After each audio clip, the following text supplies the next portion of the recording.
Praise the lord. చివరిగా ఇప్సిబా ఒక పల్లవి ఒక చరణం. ఆఖరి పాట కొంచెం దయచేసి కొంచెం బ్రదర్స్ అండ్ సిస్టర్స్ కొంచెం ముందుకు జరగండి. సహోదరులు కొంచెం ముందుకు జరగాలి.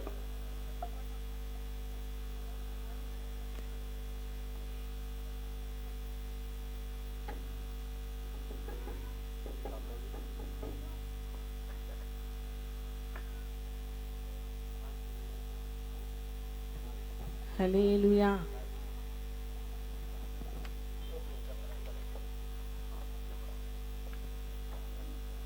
ఎవరు సమీపించలేని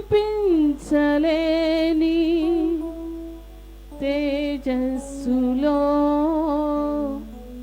నివసించు నా యేసయ్యా. ఎవరు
చివరిగా స్థానిక సంఘ పెద్ద ఒక పాట పాడి ప్రభు నామాన్ని మహిమపరుస్తారు.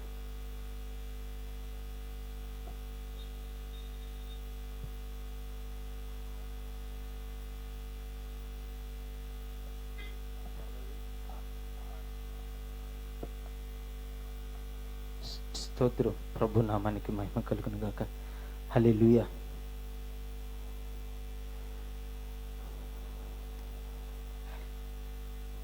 స్తోత్రం.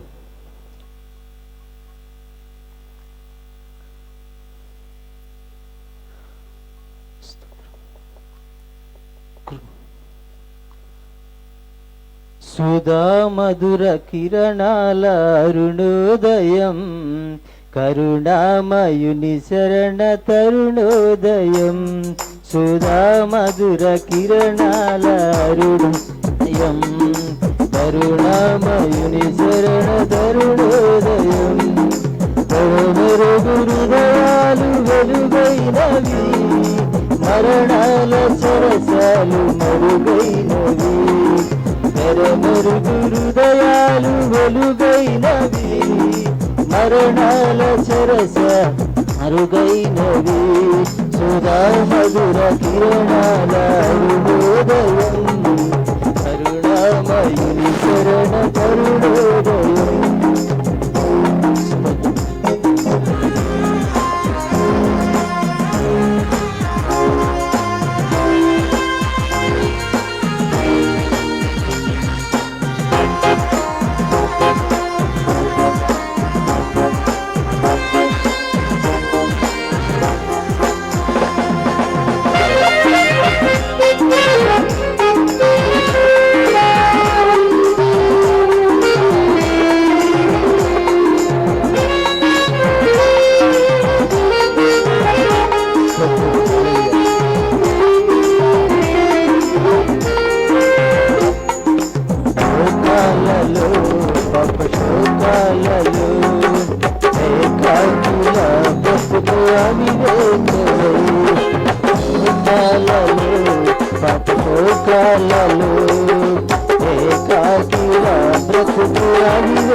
సహనాలు సమపాలుగా, ప్రేమాలు రాగాలు శిరహస్తుగా. క్షణహృదయ సహనాలు సమపాలుగా, ప్రేమాలు రాగాలు శిరహస్తుగా. నందిన వారి నమ్మది పిలిచే రక్షకుడా యేసే, సుగాల జలాల పూనిది అతడే. నందిన వారిని నమ్మని పిలిచే రక్షకుడా యేసే, సుగాల జలాల పూనిది అతడే. నిరుపేదగా జన్మించగా ఇలా పండుగ, నిరుపేదగా జన్మించగా ఇలా పండుగ. సుధా మధుర కిరణాల అరుణోదయం, కరుణామయుని శరణ తరుణోదయం. హల్లెలూయా. స్తోత్రం.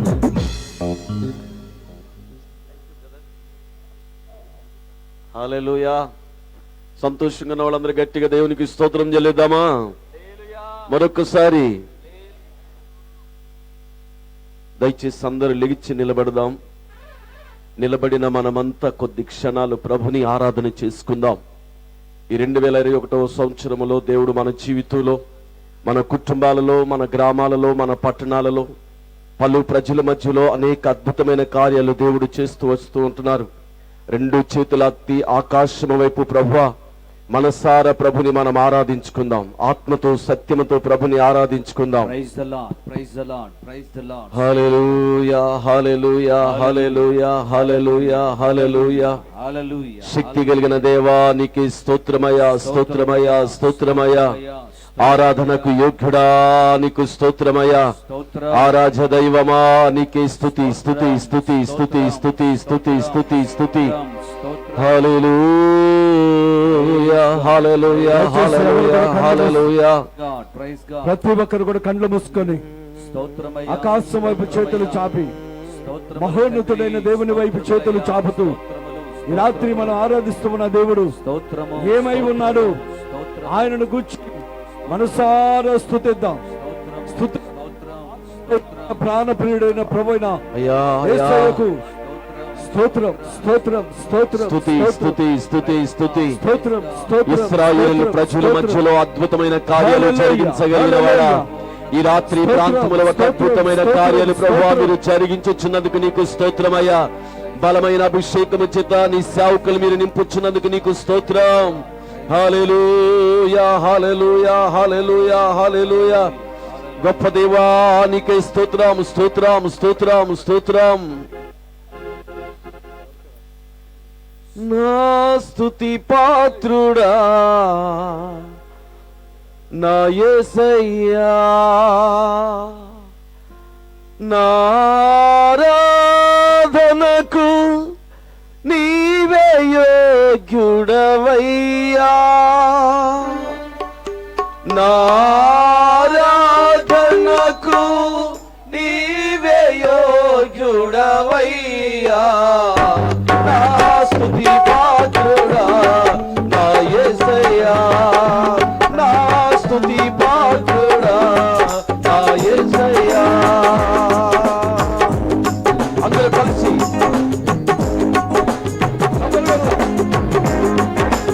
ఆరాధన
ఆరాధనకు నీవే యోగ్యుడవయ్యా, నా స్తుతి పాత్రుడా నా యేసయ్యా. అందరూ ఆరాధించుదాం, అందరూ చేతులెత్తి మనసారా ప్రభు వైపు, ఆకాశం వైపు చేతులెత్తి సజీవుడైన యేసుని మనం ఆరాధించుచున్నాము. శక్తి కలిగిన దేవుడిని మనం ఆరాధిస్తున్నాము. అద్భుతమైన కార్యాలు జరిగిస్తున్న యేసుని ఆరాధన చేస్తున్నాము. చనిపోయిన ప్రతి ఒక్కరిని బ్రతికించగలిగిన యేసుని మనం ఆరాధిస్తున్నాము. ఆయన మాటలో శక్తి ఉన్నది, ఆయన మాటలో జీవం ఉన్నది, ఆయన మాటలో అద్భుతాలు ఉన్నాయి, ఆయన మాటలో సూచక క్రియలు జరుగుతున్నాయి.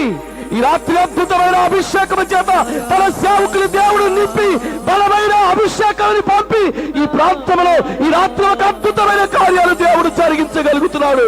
ఆయన శక్తి కలిగిన వాడు, శక్తి కలిగిన వాడు, సమర్థుడు. ఓ రిబా శికల రబా బాబా. హల్లెలూయా, హల్లెలూయా, హల్లెలూయా, హల్లెలూయా. చీకటి శక్తులు రాత్రి నీ జీవితంలో నుంచి విడుదల కలగబోతూ ఉంటున్నాయి. దైవ సేవకులు నిలబడుతూ ఉండగానే అద్భుతమైన కార్యాలు రాత్రి నీ జీవితంలో చూడబోతున్నావు, చూడబోతున్నావు, చూడబోతున్నావు, చూడబోతున్నావు.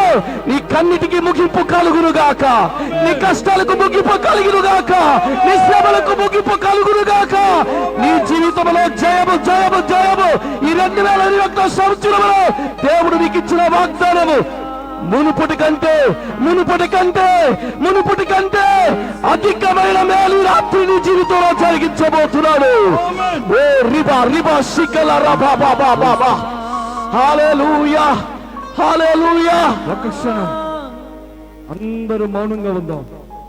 ఈ రాత్రి శ్రేష్టమైన వర్తమానం మనం వినబోతూ ఉన్నాం. పరిశుద్ధాత్మ దేవుడు మన మధ్యలో సంచరిస్తూ ఉన్నారు. గత సంవత్సరం కంటే ఈ నూతన సంవత్సరములో మరిన్ని మేలులు పొందాలని ఆశతో అడుగుపెట్టిన మన జీవితాల్లో ఈ రాత్రి వర్తమానము ద్వారా మనతో మాట్లాడబోతూ ఉండగా ఒక్క క్షణం మనం ఆయనకు అప్పగించుకుందాం. మన మధ్యలో ఉన్న ప్రియులు రవికుమార్ గారు వచ్చి ప్రార్థనలో నడిపిస్తారు.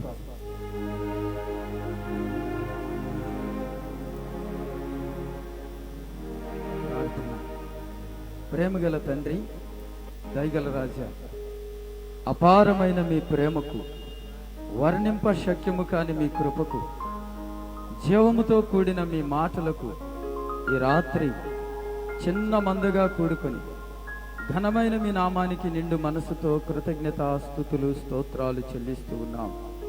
గడిచిన కాలమంతా బలిష్టమైన మీ రెక్కల నీడన మీ దాసులను, మీ దాసునికి ఇచ్చిన కుటుంబాన్ని, పరిచర్యలను భద్రపరచి ఈ విధముగా నూతన సంవత్సరంలో మేమందరము అడుగు పెట్టడానికి మీరు చూపిన కృపా మహదైశ్వర్యమును బట్టి మిమ్మలను స్తుతిస్తూ ఉన్నాం. ఈ రాత్రి మా ప్రాంతాన్ని మీరు ప్రేమించి, మా గ్రామాన్ని మీరు ప్రేమించి, అభిషిక్తులైన మీ దాసులను మా మధ్యకు నడిపించి, కూడి ఉన్న మాతోను ఈ శబ్దయంత్ర ధ్వని ద్వారా ఆయా స్థలాలలో ఉండి మీ మాటలను ఆలకిస్తున్న ప్రతి ఒక్కరితోనూ ఈ దాసుని ముఖాంతరములో నుండి మాట్లాడబోతూ ఉన్న పరిశుద్ధాత్మదేవా మీకు స్తోత్రములు నాయన. ఎంతమంది విచారముతో ఈ స్థలములో అడుగుపెట్టారో వారి హృదయములో ఉన్నటువంటి ప్రతి విచారాన్ని మీరు కొట్టివేసి నిత్యానంద భరితులనుగా ప్రతి ఒక్కరిని ఆశీర్వదించబోతున్నందుకు మీకు స్తోత్రాలు.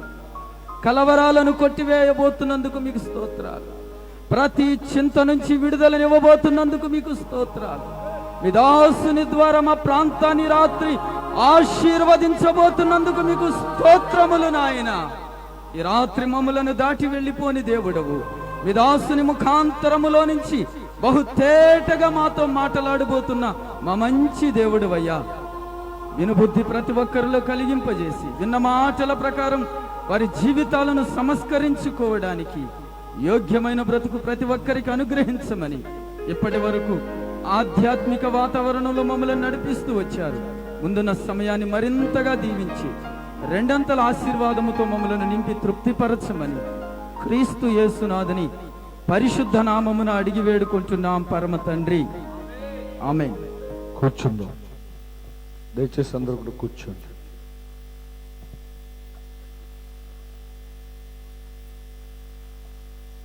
దయచేసి అందరూ కూడా కూర్చోండి.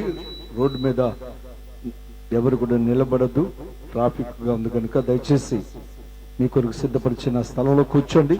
ఎవరు కూడా మాట్లాడొద్దు.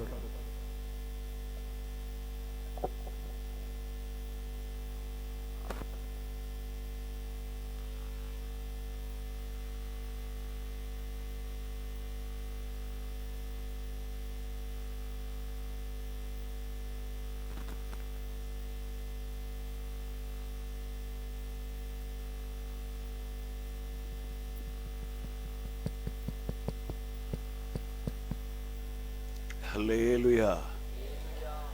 ఆ నిలబడిన వాళ్ళంతా లోపలికి వచ్చి ప్లీజ్ దయచేసి ఆనందరావు గారు రండి, లోపలికి రండి. ఎవ్వరు బయట రోడ్డు మీద నిలబడద్దు, పరిస్థితులు బాగాలేదు. ఎవరు రోడ్డు మీద నిలబడకూడదు. దయచేసి అందరూ లోపలికి రండి. వీలైతే ఈ దెబ్బెక్కేసేయండి, ఏం కాదు. చిన్నపిల్లలు, యవ్వనస్తులని పిల్లలు ఆ పైకి ఎక్కేసేయండి, ఇబ్బంది ఏం కాదు. అందరికి వందనాలు. దేవుడు మిమ్మల్ని ఆశీర్వదించునుగాక. ఆమేన్. పరిశుద్ధ గ్రంథంలో కొంత సమయం మనం దేవుని వాక్యాన్ని విందాం.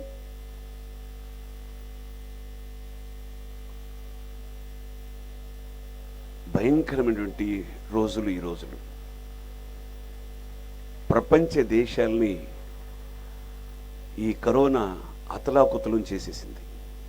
ఎక్కడ చూసినా కలవరం, ఏ ప్రాంతానికి వెళ్ళినా భయానకమైనటువంటి పరిస్థితులు.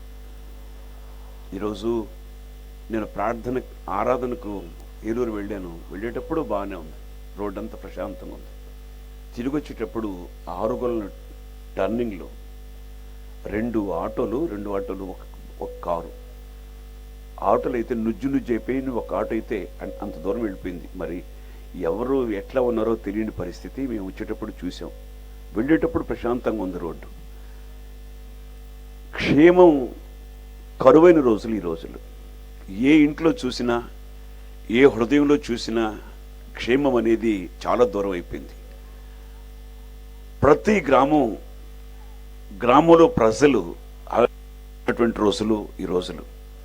ఇట్లాంటి భయానకమైనటువంటి రోజుల్లో దేవుడు ఈ రాత్రి మనకొక వాగ్దానం అనుగ్రహిస్తా ఉన్నాడు.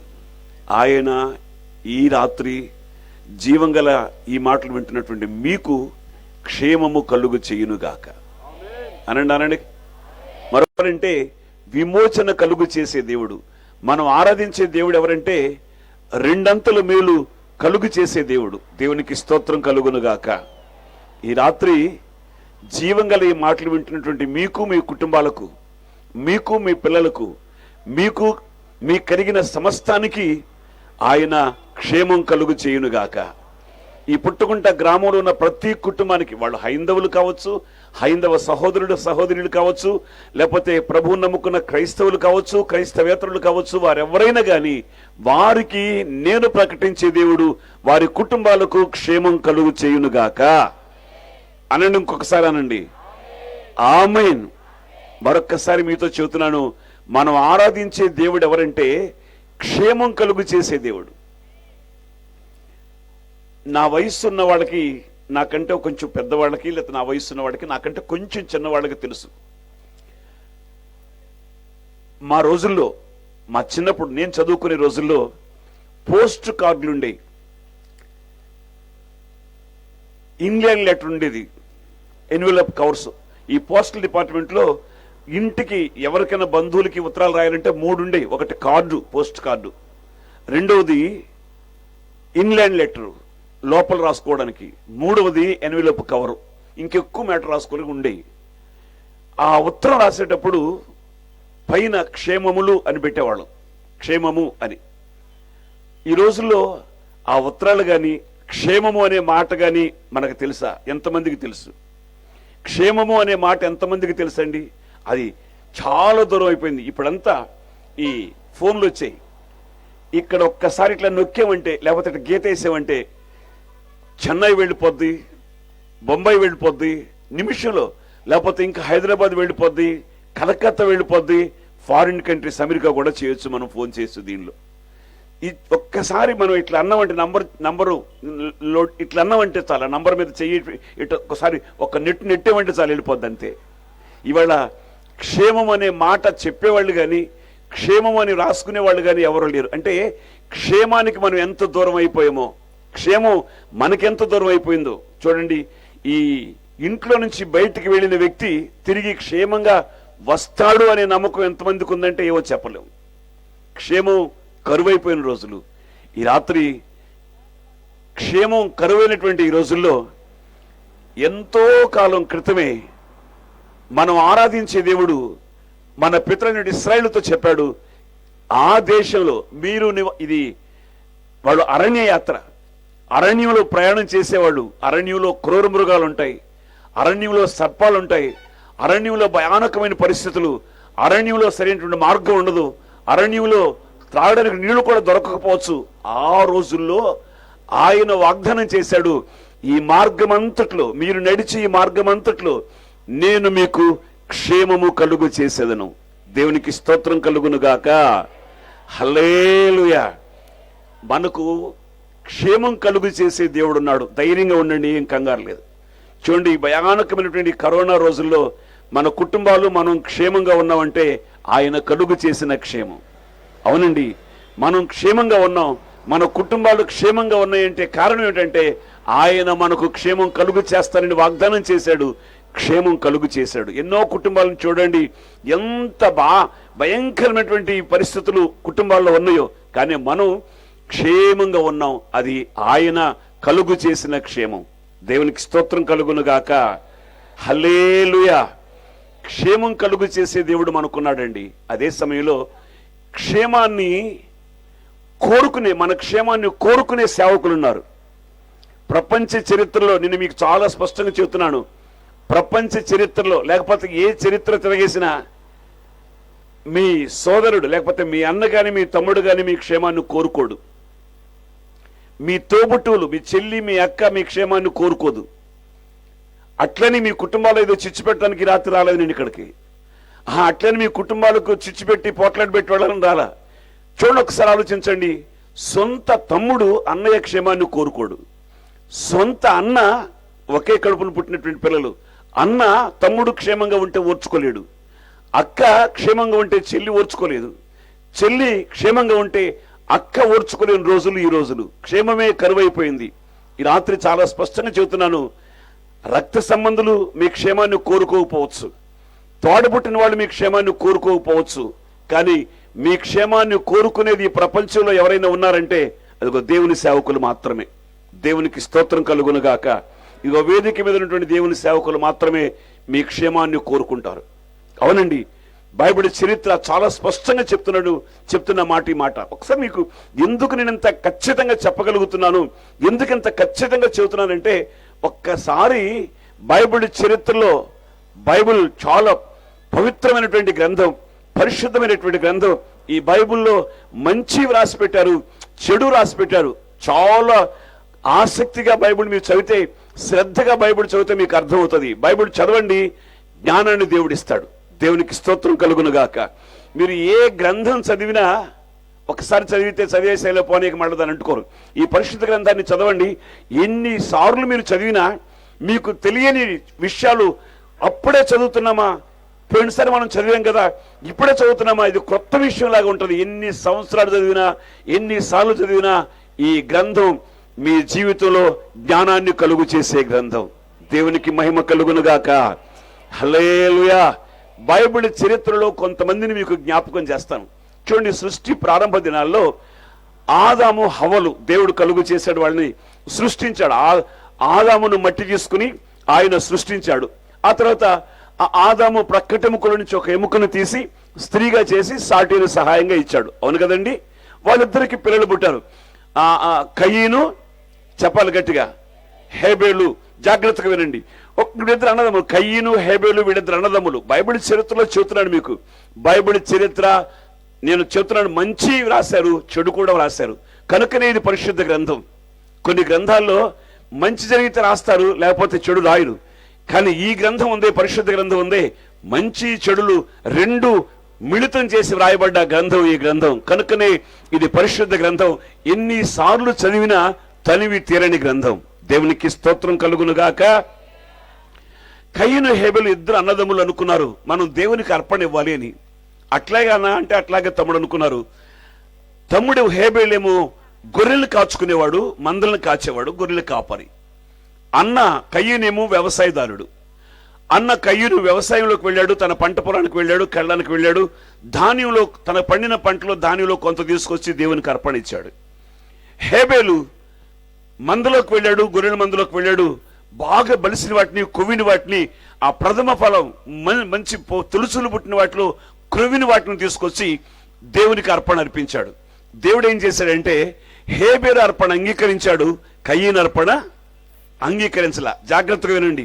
దేవుడు హేబేలు అర్పణ అంగీకరించాడు, కయ్యను అర్పణ అంగీకరించలా.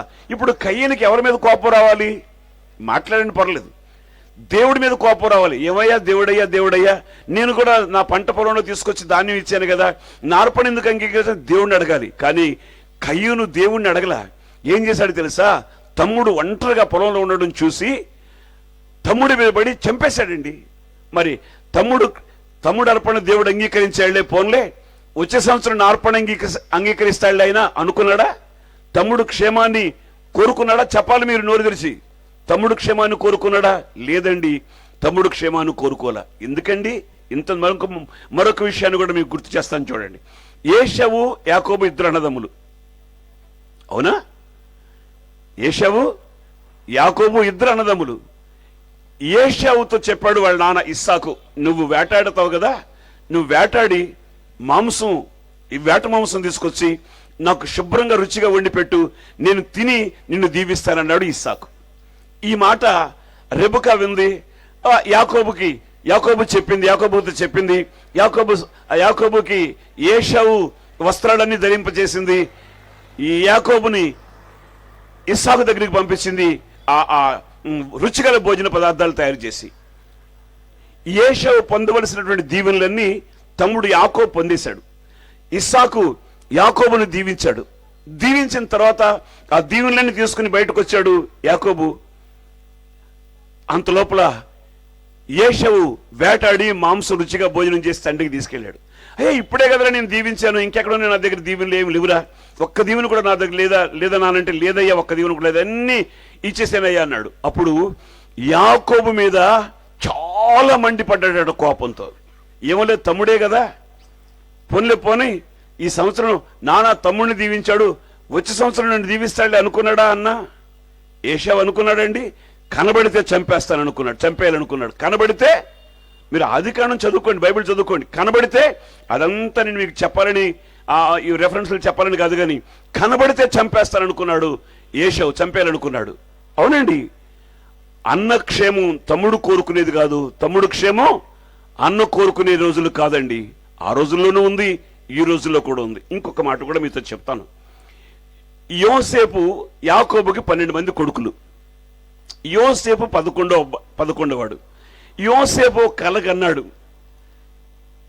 ఆ పంట పొలంలో ఉన్న ఆ పనులన్నీ ఉంటే యోసేపు పనులు నిలబడినట్టుగా మిగిలిన పనులన్నీ అతనికి సాష్టాంగ పడినట్టుగా కళ్ళొచ్చింది. అన్నా నాకు ఈ కళ్ళొచ్చినాయి అన్నా అని అన్నలతో చెప్పాడు.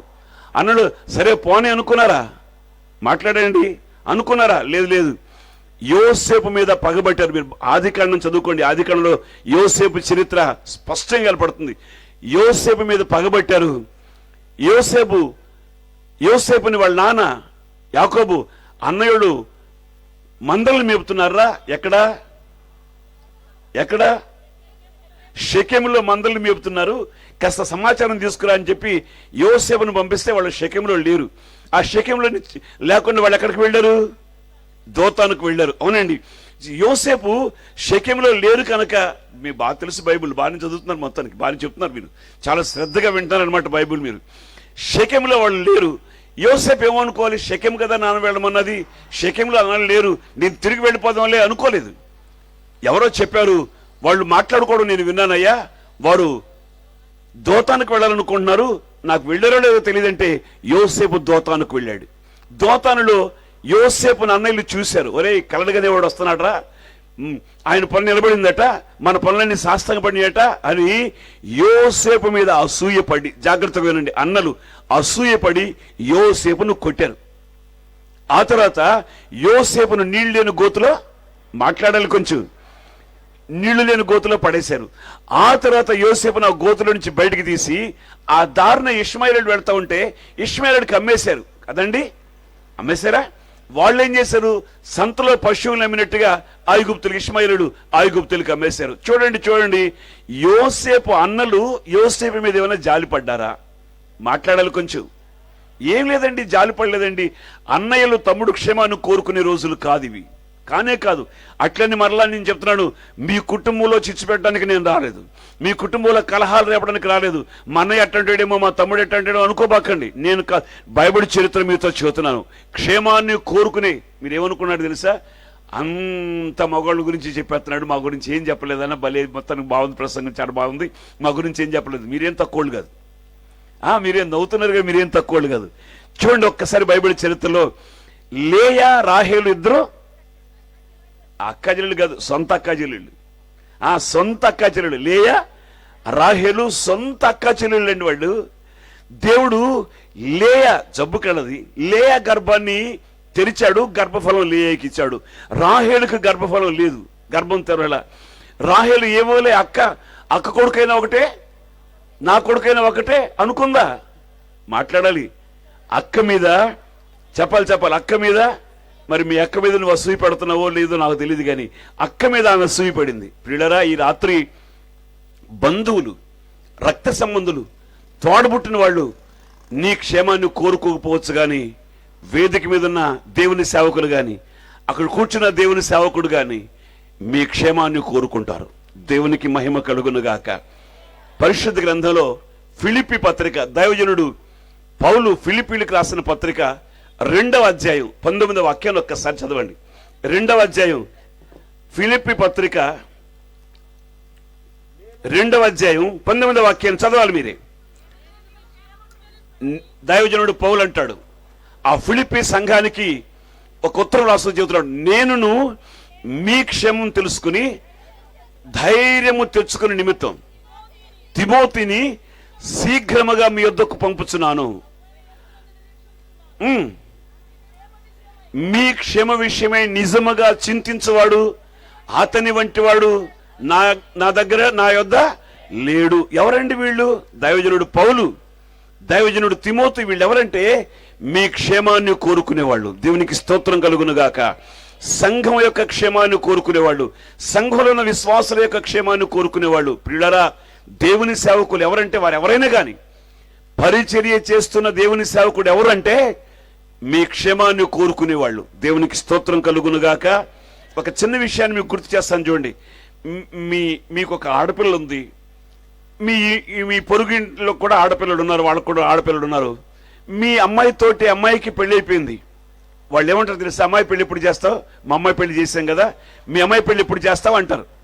అప్పుడు మీకు కొంచెం ఎంతైనా బాధ అనిపిస్తుంది. చుట్టుపక్కల వాళ్ళు కొంచెం సూటిపోటి మాటలంటే బాధ అనిపిస్తుంది. అప్పుడు ఎక్కడికి వెళ్తావు నువ్వు? ఎక్కడికి వెళ్తారు మీరు? దేవుని సేవకుడి దగ్గరికి వెళ్ళి, అయ్యా ఆ పాప పెళ్ళి అయిపోయిందండి, ఈ పాప పెళ్ళి అయిపోయిందండి, మా ఇంటి పక్కన ఇంటి ఎదురు అంత పాప పెళ్ళి అయిపోయిందండి, మా పాప పెళ్ళి ఇంకా కాలేదండి, పాస్టర్ గారండి మా పాప పెళ్ళి అయ్యేటట్టుగా ప్రార్థన చేయండి అయ్యా అని సేవకుడికి చెప్తావు. అవునా? మీ బంధువులకు చెప్తారా? సేవకుడికి చెప్తారా? సేవకుడికి చెప్తారు. ఇల్లు కడుతున్నారు, ఇల్లు ఆ ఫౌండేషన్ వరకు వచ్చింది, ఆగిపోయింది. ఎవరి దగ్గరికి వెళ్తారు? ఎమ్మెల్యే గారి దగ్గరికి వెళ్తారా? ఎక్కడికి వెళ్తారు? దేవుని సేవకుడి దగ్గరికి వెళ్తారు. అయ్యా ఇల్లు కడుతున్నామండి, ఆర్థికంగా కొంచెం ఇబ్బందులు వచ్చాయి, డబ్బులు సమకూడేట్టుగా కొంచెం ప్రార్థన చేయండి అని దేవుని సేవకుడితో చెబుతారు. దేవుని సేవకుడు మీకోసం ఉపవాసం ఉండి కడుపు కట్టుకుని ప్రార్థన చేస్తూ ఉంటాడు, మీరేమో 3 పూట్ల శుభ్రంగా తిని పడుకుంటారు. మరి శుభ్రంగా పలావ్, వీలైతే పలావ్ కూడా తినేస్తారు, పలావ్ కూడా వండుకుని శుభ్రంగా తినేసి అప్పుడు శుభ్రంగా తిని హాయిగా పడుకుంటారు. ప్రార్థన చేసే పనేమో ఆయింది, శుభ్రంగా తిని వండుకుని తిని పడుకునే పనేమో మీది. ప్రియులారా, ఈ రాత్రి మీ క్షేమాన్ని కోరుకునేది ఈ ప్రపంచంలో ఎవరైనా ఒకరున్నారంటే దేవుని సేవకులు మాత్రమే. దేవునికి స్తోత్రం కలుగునుగాక. అందుకని మీ సంఘాల్లో ఉన్న మీ సేవకుల్ని గౌరవించండి, సన్మానించండి, అభిమానించండి, ఆదరించండి, వారితో సహకరించండి, పరిచర్యకు తోడ్పడండి. దేవుడు మిమ్మల్ని, మీ కుటుంబాలని జ్ఞాపకం చేసుకుంటాడు. మీకు, మీ కుటుంబాలకి, మీ కలిగిన సమస్తానికి క్షేమం కలుగు చేస్తాడు. దేవునికి స్తోత్రం కలుగునుగాక. రాజైన దావీదు తన దాసుల్ని ఆ మొరటోడి దగ్గరికి పంపాడు. అతని పేరేంటి చెప్తారా?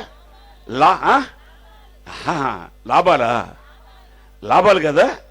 నాబాలు దగ్గరికి పంపాడు. నాబాలు దగ్గరికి తన దాసులను పంపితే ఏమో తెలుసా? నీకు, నీ ఇంటికి, నీ కలిగిన నీ సొత్తంతటికి క్షేమమగునుగాక. దేవునికి స్తోత్రం కలుగునుగాక. ఈ రాత్రి పుట్టగుంట వాస్తవ్యులారా, ఈ పరిసర ప్రాంతాల నుండి ఈ సభకు, ఈ కుడికొచ్చిన ప్రియమైన పిల్లలారా, మీకు, మీ ఇంటికి, మీ పిల్లలకు, మీ కలిగిన మీ సొత్తంతటికి దేవుడు క్షేమం కలుగు చేయునుగాక అని నామేనండి. క్షేమం దూరం అయిపోయినటువంటి ఈ రోజుల్లో, క్షేమం కరువైనటువంటి ఈ రోజుల్లో దేవుడు మీ కుటుంబాలకు క్షేమం కలుగు చేస్తాడు. మీ పిల్లల భవిష్యత్తుకు క్షేమం కలుగు చేస్తాడు. మీ వ్యాపారానికి ఆయన క్షేమం కలుగు చేస్తాడు. ప్రతి విషయంలో ఆయన మీకు క్షేమం కలుగు చేయునుగాక. ప్రతి కుటుంబానికి ఆయన క్షేమం కలుగు చేయునుగాక. పుట్టగుంటలో ఉన్న ప్రతి కుటుంబం క్షేమంగా నివాసముండునుగాక. నా దేవుడు ఆ విధంగా ఆ కుటుంబాలను ఆశీర్వదించి ఆ కుటుంబాలకు క్షేమం కలుగు చేసే దేవుడు. దేవునికి స్తోత్రం కలుగునుగాక. ఈ రాత్రి ఈ మాటలు విన్నారు కదా, నాకు, నా కుటుంబానికి క్షేమం కలగాలి, దేవుడు క్షేమం కలుగు చేయాలని ఆశించేవాళ్ళు చేతులెత్తి ఒక్కసారి గట్టిగా స్తోత్రం చెప్పండి. ఎంత ఆశ అండి మీకు! అయ్య బాబా, ఎంత ఆశ అండి! ఊరికే రాదండి క్షేమం. అల్లోలో అంటే వచ్చేది కాదు క్షేమం. చేతులెత్తి స్తోత్రం అంటే వచ్చేది కాదు క్షేమం. క్షేమం కావాలనుకుంటే, మీ కుటుంబాలకు క్షేమం కావాలనుకుంటే, మీ పిల్లలు క్షేమంగా ఉండాలనుకుంటే చాలా జాగ్రత్తగా ఈ మాటలు వినాలి. క్షేమం కరువైన రోజులు, క్షేమం ఏమో ఏ క్షణంలో ఏమవుతుందో తెలియదు. క్షేమం కరువైనటువంటి రోజుల్లో మీకు, మీ పిల్లలకి క్షేమం కలుగు చేసే దేవుడు, నేను మీకు క్షేమం కలుగు చేసేదను అని ఒక వాగ్దానం ఇస్తా ఉన్నాడు. ఆ వాగ్దానాన్ని స్వాధీనపరుచుకునేటట్టుగా ఒక చిన్న చిట్కా మీతో చెప్తాను ఈ రాత్రి. చాలా చిన్నది. అదేమిటంటే, మీరు దేవుని యందు భయభక్తులు కలిగి ఉండండి. చాలంతే. ఏంటండి? దేవుని యందు భయభక్తులు కలిగి ఉండండి. మాకు దేవుని యందు భయభక్తులు లేకపోతే ఇక్కడికి వచ్చామా? మేము మంచులో కూర్చున్నాం. మీకేం అర్థం కావట్లేదు ఏంటి? మేము ఎప్పటి నుంచి కూర్చున్నాం? 6 గంటల నుంచి మంచులో కూర్చున్నాం. మా ఊర్లో వాళ్ళు చాలా మంది ఇక్కడికి రాలేదు. మేము ఎందుకు వచ్చామనుకున్నాం? భక్తి లేక, భయం లేక వచ్చామనుకున్నారా అని మీరు అనొచ్చు. కానీ భక్తి అంటే ఏమిటో, భయం అంటే ఏమిటో మనకు తెలియాలి. ఏదో 30 రోజులు, 20 రోజులు, 15 రోజులు, 13 రోజులు, 14 రోజులు చేసేది కాదు భక్తి. భక్తి మన జీవితాంతం వరకు భక్తి చేయాలి. దేవునికి స్తోత్రం కలుగునుగాక. ఎవరు నిజమైన భక్తి, దేవుని యందు భయభక్తులు కలిగి ఉంటారో వారికి, వారి సంతానానికి కూడా దేవుడు క్షేమం కలుగు చేస్తాడు. నీకు అమ్మా, నీకు, నీ సంతానానికి, తమ్ముడు, మీకు, మీ సంతానానికి దేవుడు క్షేమం కలుగు చేస్తాడు. అది 1 రోజు 2 రోజులు కాదు. నీవు బ్రతికినంత కాలం ఆయన నీకు క్షేమం కలుగు చేయునుగాక. నీ కుటుంబానికి క్షేమం కలుగు చేయునుగాక. ఏమండి, ఏం కావాలండి? ఆరోగ్యంగా ఉన్నాను, క్షేమంగా ఉన్నాను చాలదండి. అంతకంటే ఏం కావాలండి? ఏదో సంపాదించి ఏం చేసుకోగలను? పోతా తీసుకెళ్తామా? క్షేమంగా ఉంటే చాలండి. ఆరోగ్యం ఉంటే చాలండి. అంతకంటే ఏం అక్కర్లేదండి. కంచంలో 3 పూట్ల 2 పూట్ల తింటే చాలండి. కడుపు నిండా తింటే చాలండి. ఆరోగ్యం ఉంటే చాలండి. ప్రియులారా, ఈ రాత్రి క్షేమం కలుగు చేసే దేవుడు మీకు, మీ సంతానానికి, ఆడపిల్లడైనా మగపిల్లడైనా, మీ పిల్లలకు ఆయన నిత్యము క్షేమం కలుగు చేయునుగాక. ఆమేన్. ఎవరు క్షేమంగా ఉంటారు అంటే ఆయన యందు భయభక్తులు కలిగిన వాళ్ళు. బైబిల్ తెరచి ద్వితీయోపదేశ కాండం 5వ అధ్యాయం ఒక్కసారి 29వ వాక్యాన్ని చదువుదాం. బైబిల్ తెరచి ద్వితీయోపదేశ కాండం 5వ అధ్యాయం 29వ వాక్యాన్ని చదవండి.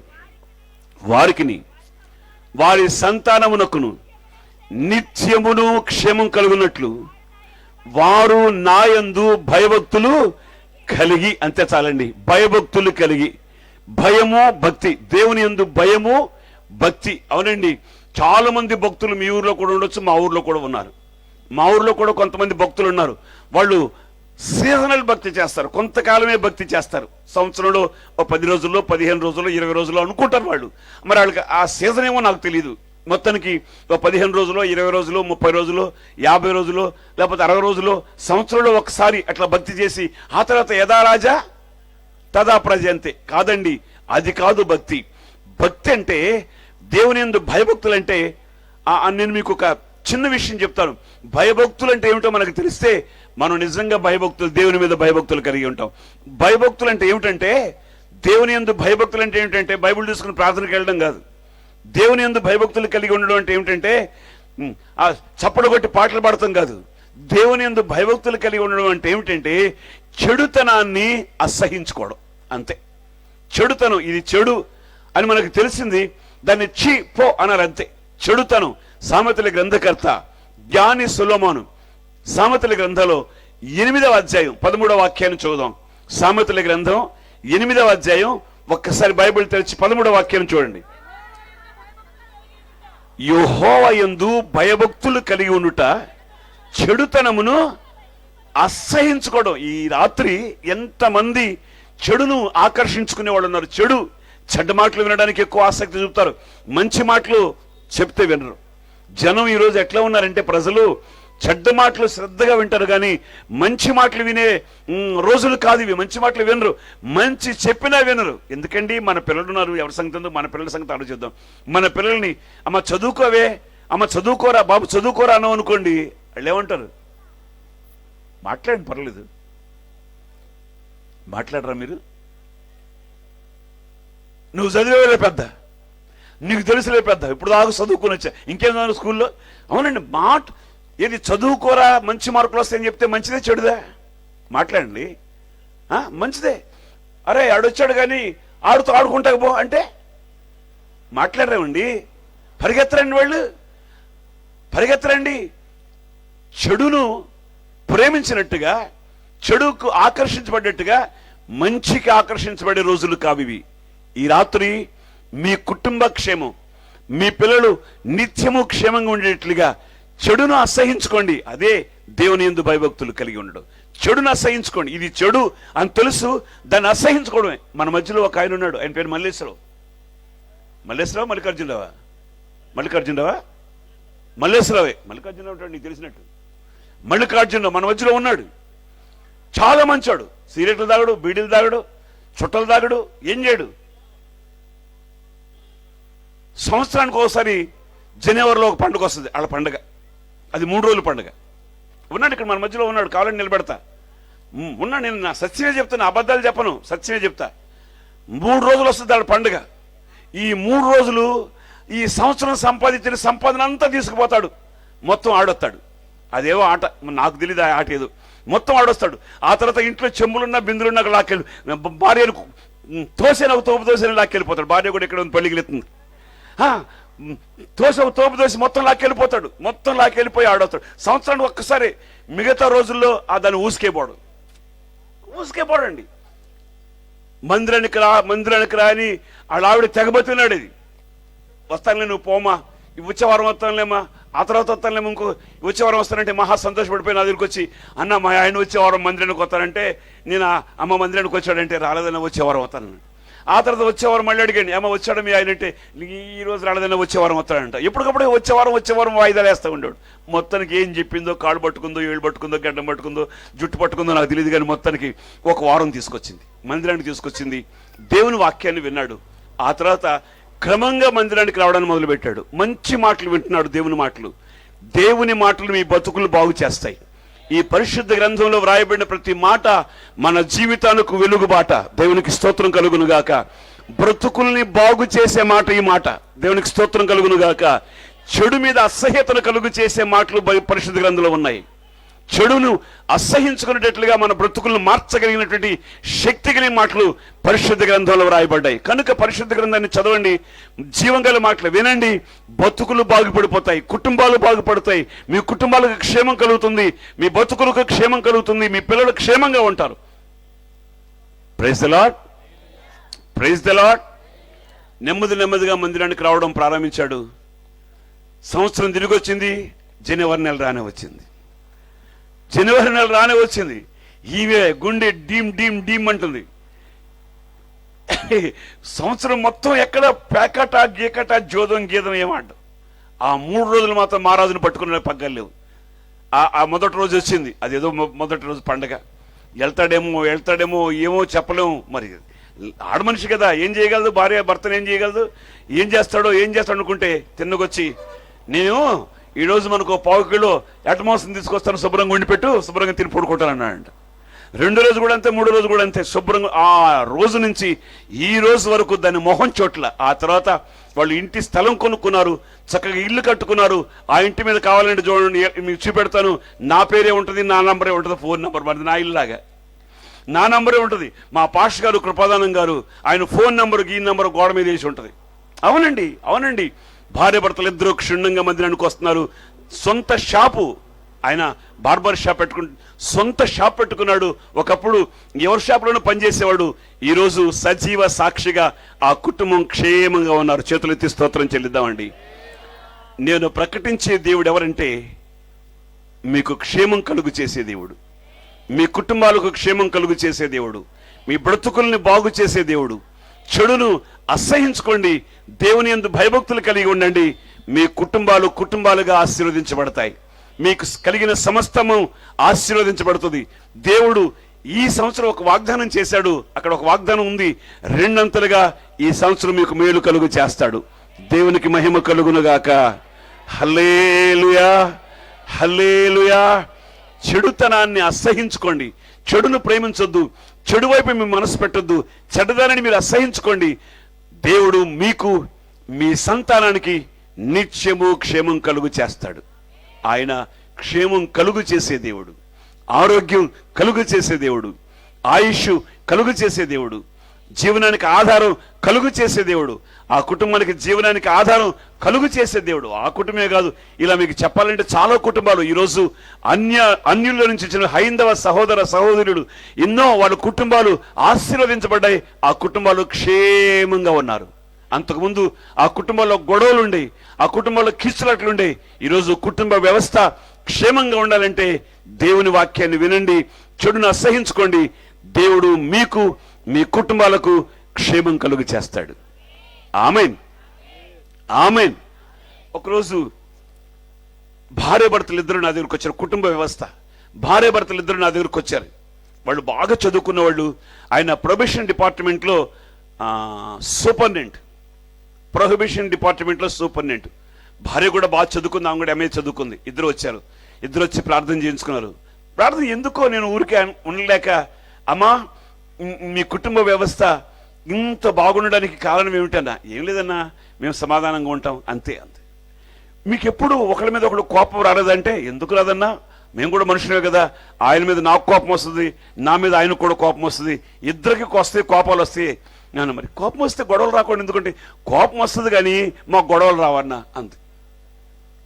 కోపం వస్తుందంట కానీ ఆ ఇంట్లో గొడవలు రావంట.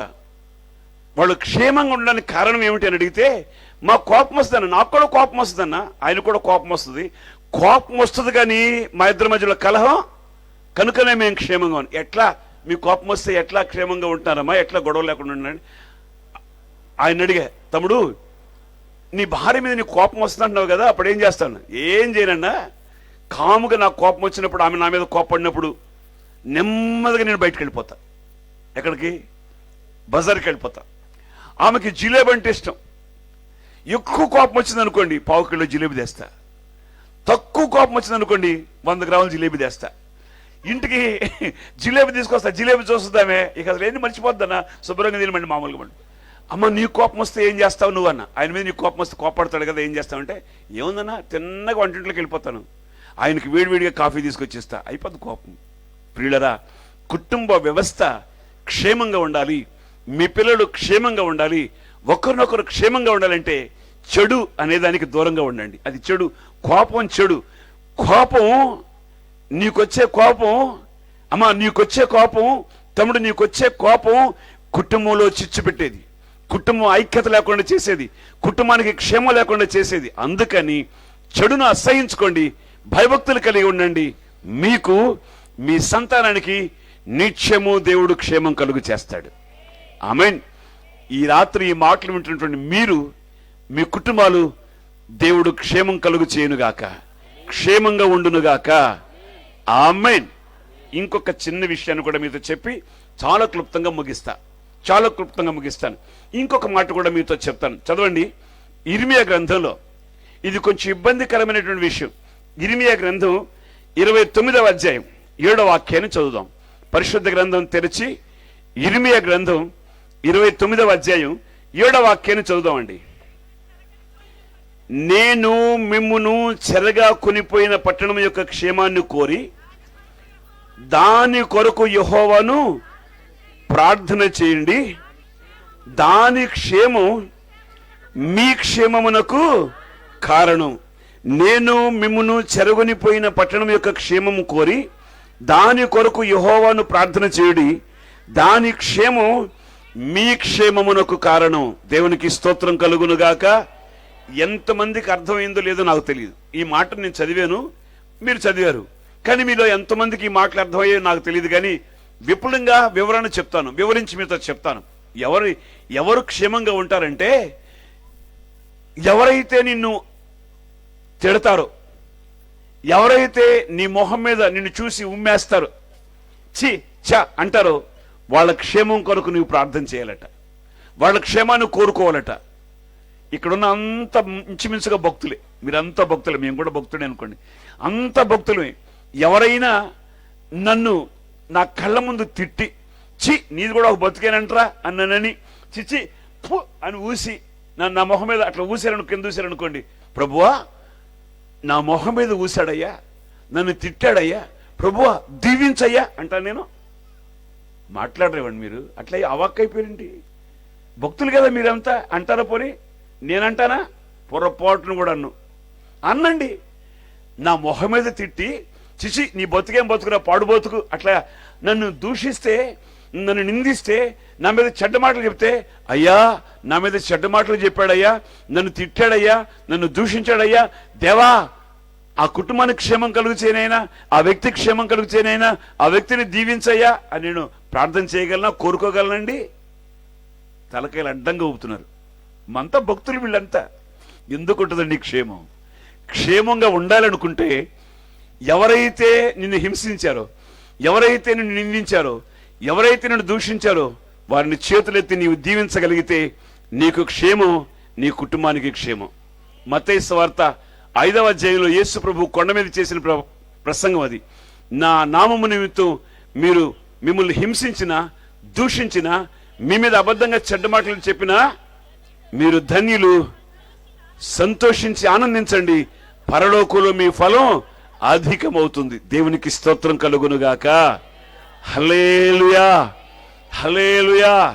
దైవజనుడు ప్రవక్త ఇర్మియా గ్రంథం 27వ అధ్యాయంలో 29వ అధ్యాయం 7వ వాక్యంలో చాలా స్పష్టంగా చెప్పినట్టు ఒక మాట ఏమిటంటే, నిన్ను చెరగా తీసుకుని పోయిన పట్టణం యొక్క క్షేమాన్ని కోరి దాని కొరకు యెహోవాను ప్రార్థన చేయి, దాని క్షేమం మీ క్షేమానికి కారణం అవుతుంది. ఒక చిన్న విషయాన్ని మీకు గుర్తు చేస్తాను, అంతే, మీకు తెలుసు, గుర్తు చేస్తాను.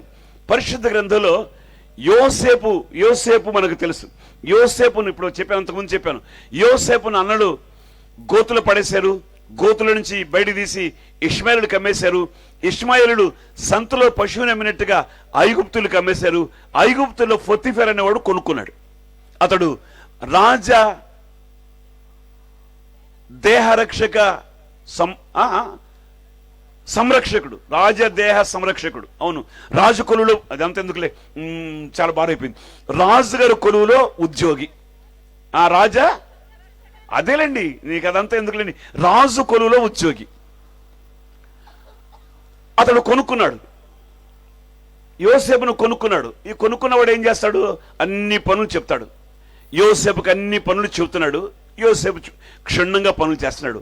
జరిగినటువంటి ఒక అద్భుతమైనటువంటి కార్యం ఏమిటంటే, యోసేపు ఆ ఇంట్లో అడుగు పెట్టాడండి. అడుగు పెట్టిన ఆనాటి నుండి దేవుడు యోసేపుకు తోడై ఉన్నాడు. యోసేపు ఏం చేసినా దేవుడు దాన్ని సఫలం చేస్తున్నాడు. దేవునికి స్తోత్రం కలుగునుగాక. యోసేపు చేతులతో ఏ పని చేసినా దేవుడు సఫలం చేస్తున్నాడు. పొతిఫెర కొనుక్కున్నవాడు యజమాని గమనించి యోసేపు యథార్థవంతుడిని, యోసేపు నమ్మకస్తుడిని ఎరిగి ఆ ఇంటి తాళాలు యోసేపుకి ఇచ్చాడు. అంటే గృహ నిర్వాహకుడు. ఇక మీదట ఒకప్పుడేమో పనివాడు, ఇప్పుడు ఆ ఇంటి పనంతా చూసుకునేవాడు, బాధ్యత కలిగి చేసేవాడు గృహ నిర్వాహకుడు. అంటే ఏం ఇంట్లో ఏమున్నాయో లేదో ఆ పొతిఫెరకు తెలియదు, ఆ ఇంటి యజమానులకు తెలియదు, అన్ని యోసేపే చేయాలి, సమస్తము యోసేపే చేసేవాడు. అయితే ఒక్కరోజు పొతిఫెర లేని సమయంలో యోసేపుకి ఏదో అవసరం వచ్చింది, ఇంటికి వచ్చాడు. ఎప్పటి నుంచి ఆ పొతిఫెర భార్య యోసేపును చూస్తా ఉందో, అంటే వచ్చినప్పటి నుంచి చూస్తుంది కదా మామూలుగా. యోసేపు అదేమో పట్టించుకోవాలా, ఎందుకంటే చెడును అసహించుకున్న వ్యక్తి, భయభక్తులు కలిగిన వ్యక్తి, ఏమో పోనీ అనుకున్నాడు. ఒకరోజు ఆ పొతిఫెర భార్య యోసేపుతో ఇష్టం వచ్చినట్టు మాట్లాడింది. అంటే తన హృదయంలో ఉన్నటువంటి ఆ తుచ్చమైనటువంటి కోరికలన్నీ యోసేపుతో చెప్తా వచ్చింది, బయటపెట్టింది. యోసేపు అన్నాడమ్మా, నా యజమానుడు ఇంట్లో సమస్తం నా చేతికి అప్పగించాడు, కానీ నీవు ఆయన భార్య అయినందువలన నిన్ను మాత్రం నాకు అప్పగించలేదమ్మా. నేనంటే నువ్వు కోరుకున్నట్టుగా, నువ్వు అనుకున్నట్టుగా అట్లాంటి మనిషిని కాదమ్మా. నేను చెడును అసహించుకునే వ్యక్తిని, దేవుని యందు భయభక్తులు కలిగిన వాడిని. జాగ్రత్తగా వినాలి మాటల్ని. చెడును అసహించుకున్నాడు యోసేపు, దేవుని యందు భయభక్తులు కలిగిన వాడు. ఆ పిచ్చి మాటలు మాట్లాడుతూ ఉంటే ఆ పిచ్చిదాని మాటలు ఏం పట్టించుకోవాలి, అది పిచ్చిది, అదో పనికి మాలింది. అవును, కొంతమంది ఉంటారు వాళ్ళకి వయసు వరుస వావి ఏమీ తెలియదండి. వాస్తవంగా చెప్తున్నాను, కొంతమంది ఉన్నారండి, భయానకమైన పరిస్థితులు. చిన్నోడు నాకంటే చిన్నోడు, లేకపోతే నాకు తమ్ముడు అవుతాడు, లేకపోతే నాకు కొడుకు అవుతాడు, లేకపోతే నాకు మేనలుడు అవుతాడు, ఏం లేదు, తెలియదు. తుచ్చమైనటువంటి అభిలాషలు, శరీర కోరిక నెరవేర్చుకోవడానికి. యోసేపు చెప్పాడు, అమ్మా నువ్వు ఊహించినట్టుగా నేను అట్లాంటి బుద్ధి కలిగిన వాడిని కాదమ్మా, నేను చెడును అసహించుకునేవాడిని, దేవుని యందు భయభక్తులు కలిగిన వాడిని. కనుక దేవునికి జడిసి, దేవునికి భయపడి ఇట్లాంటి పాడు పనులు చేయనమ్మంటే కొంచెం బలవంతం చేసింది. ఇక యోసేపు చేసేదేమి లేక పారిపడని ప్రయత్నిస్తే ఆ యోసేపు పైన వస్త్రాన్ని పట్టుకుంది. యోసేపు అది విడిపెట్టేసి పోతే పదిలో పోననుకుని పారిపోయాడు. తర్వాత ఆమె భర్త వచ్చాడు, పొతిఫెర వచ్చిన తర్వాత చెప్పింది, నువ్వు నమ్మకస్తుడన్నావు. చూడండి, ఆడవాళ్ళు మాట్లాడుతుంటాయో, నువ్వు నమ్మకస్తుడన్నావు, యథార్థవంతుడన్నావు, అతడు వచ్చిన తర్వాత దేవుడన్ని అతను తోడండి అన్ని చేయించాడన్నావు, కలిసి వచ్చిందన్నావు. చూడు, నువ్వు లేనప్పుడు ఏం చేశాడు, నువ్వు నమ్మవని అతను వస్త్రాన్ని పట్టుకున్నాను అని చెప్తే భర్త కదా, ఎంతైనా భార్య మాట నమ్ముతాడు కదా. ఏమి విచారణ చేయకుండానే రాజు కొలువులో ఉద్యోగి కనుక యోసేపును పట్టుకుని చెరసాల్లో పడేశారు. అయిపోయింది. చెరగా తీసుకుని పోయిన పట్టణం యొక్క క్షేమాన్ని కోరి దాని కొరకు యెహోవాను ప్రార్థన చేయి, దాని క్షేమం నీ క్షేమానికి కారణం. దేవునికి స్తోత్రం కలుగునుగాక. యోసేపును చెరసాలలో వేశారు. యోసేపు కంటే ముందే పానదాయకుల అధిపతి, భక్ష్యకారుల అధిపతి ఇద్దరు కూడా చెరసాలలో ఉన్నారు. రాజుగారికి ఏదో అపాయం కలుగు చేయాలని, రాజుగారిని చంపాలని ఏదో ప్లాన్ చేసుకున్నారు వాళ్ళు. అందుకని నేరం రుజువైంది కనుక వాళ్ళిద్దరు నేరం విచారణ కోసం ఖైదులో పెట్టేశారు, చెరసాలలో వేశారు. యోసేపును కూడా అదే చెరసాలలో వేశారు. ఒకరోజు పానదాయకుల అధిపతికి, భక్ష్యకారుల అధిపతికి కళ్ళొచ్చాయి. భక్ష్యకారుల అధిపతికి, పానదాయకుల అధిపతికి కళ్ళొస్తే ఆ కళల భావాన్ని యోసేపు చెప్పాడు. యోసేపుకి తెలుసు కదా. అయ్యా, ఆ పానదాయకుడితో చెప్పాడు, కళలన్నీ గురించి మీకు చెప్పడం లేదు. ఆ యోసేపు చెప్పాడు పానదాయకుల అధిపతితో, 3 రోజులకి నీకు తీర్పు జరుగుతుంది, రాజు కొలువులో మరలా నీకు ఉద్యోగం వస్తుంది, రాజుకు పాత్ర అందించే వాడుగా నువ్వు ఉంటావు, అక్కడికి వెళ్ళినప్పుడు నన్ను జ్ఞాపకం చేసుకో, నేను నిర్దోషిని అని యోసేపు ఆ పానదాయకుల అధిపతితో చెప్పాడు. భక్ష్యకారుల అధిపతి చెప్పాడు, నీకు 3 రోజులకి తీర్పు జరుగుతుంది, నీకు ఉరిశిక్ష వేస్తారు, అయిపోయింది, నీ పని కథమని చెప్పాడు. యోసేపు చెప్పినట్టుగానే ఆ పానదాయకుల అధిపతికి, భక్ష్యకారుల అధిపతికి జరిగాయి. భక్ష్యకారుల అధిపతిని ఉరివేసి చంపేశారు. పానదాయకుల అధిపతి రాజు కులలో ఉద్యోగం ఇచ్చారు. రాజుకి పాత్ర అందిస్తున్నాడు. కానీ యోసేపు చెప్పిన మాటలు మర్చిపోయాడు, మేలు చేసిన వాడిని మర్చిపోయాడు. జాగ్రత్తగా వినండి, ఈ రాత్రి మీరెవరికైనా మేలు చేసి వాళ్ళు మేలు పొందుంటే కృతజ్ఞత లేకుండా మర్చిపోతారు, మేలు పొంది కూడా మిమ్మల్ని మర్చిపోతారు. కానీ నేను ప్రకటిస్తున్న దేవుడు ఉన్నాడే, ఆయన మరిచిపోయే దేవుడు కాడు. దేవునికి స్తోత్రం కలుగునుగాక. మరిచిపోవుటకు అన్యాయస్తుడైన దేవుడు కానే కాదు. దేవునికి ఒకసారి గట్టిగా స్తోత్రం చెప్పండి, చలిపోయేటట్టుగా స్తోత్రం చెప్పండి. మునగడ తీసుకుని ఉన్నారా, మునగడ తీసుకుని కోళ్ళు మునగడ తీసుకుపోతే చూడట్లని కొంచెం గట్టిగా చెప్పండి, హల్లెలూయా చెప్పండి. అంతే, చలిపోయింది, వేడి వచ్చేసింది. అంతే. Praise the Lord, praise the Lord, hallelujah. నేను ప్రకటించే దేవుడు క్షేమం కలుగు చేయడమే మాత్రం కాదు, ఆయన ఎవరంటే మంటిలో నుండి దీనుడిని పైకెత్తే దేవుడు. ఆమెనండ్రా, మంటిలో నుండి దీనుడిని పైకెత్తే దేవుడు. ఒక్కసారి ఆలోచించండి. మన పితరుడు ఇంచుమించుగా ఒక 30-40 సంవత్సరాలు వెనక్కి వెళ్ళిపోండి. మన తాతలు మన తండ్రులు మన తాతలు ఎట్లా ఉన్నారో చూడండి, వాడి పరిస్థితి ఎట్లా ఉన్నారో చూడండి. ఈరోజు మనము మన పిల్లలు ఏ విధంగా ఉన్నామో చూడండి. ఒక్కసారి ఆలోచించండి.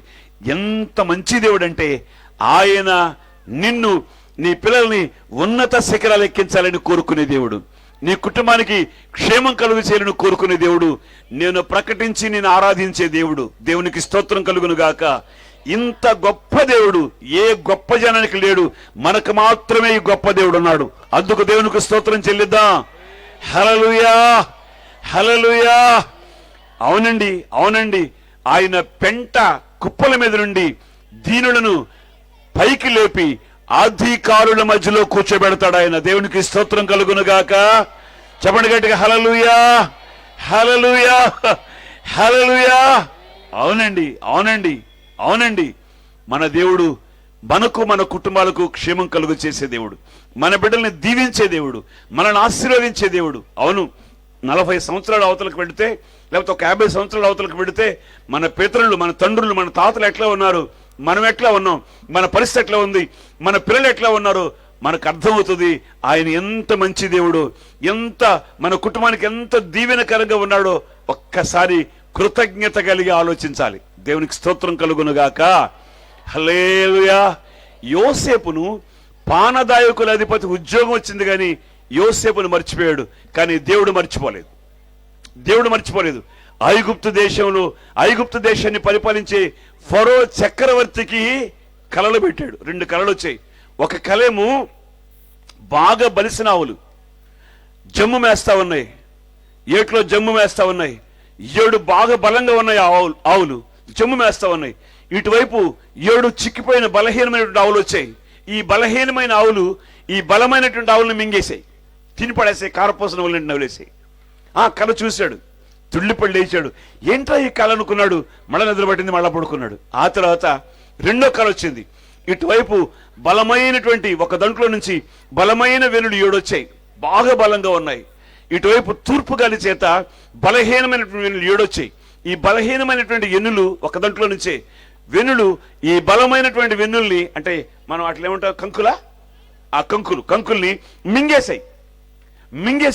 ఈ కళ ఏమర్థంగా అట్లా ఐగుప్తు దేశాన్ని పరిపాలించే రాజు ఫరో చక్రవర్తి ఐగుప్తు దేశంలో ఉన్న జ్ఞానులందరినీ పిలిపించాడు, మంత్రగాళ్ళని పిలిపించాడు, శకునగాళ్ళని పిలిపించాడు. ఎవరి వల్ల కాల. శకునగాళ్ళు చెప్పలేదు, మంత్రగాళ్ళు చెప్పలేదు, జ్ఞానులు చెప్పలేదు. మాకు చేతకట్లేదు, మాకు తెలియట్లేదండి అంటున్నారు. ఎవరు చెప్పలేదు. అప్పుడు పానదాయకుల అధిపతి చెప్పాడు, అయ్యా హీబ్రూ కుర్రాడు ఒకడు ఉన్నాడండి. మేము చెరసాల్లో ఉన్నప్పుడు నాకు భక్తికారుడికి కళలు వచ్చాయి.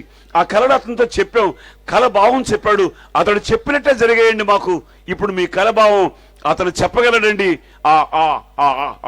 ఆ హీబ్రూ కుర్రాడు చెప్పగలడండి అంటే అప్పుడు ఫరో చక్రవర్తి యోసేపును చెరసాల నుంచి యోసేపును తీసుకొచ్చారు. దేవునికి స్తోత్రం కలుగునుగాక.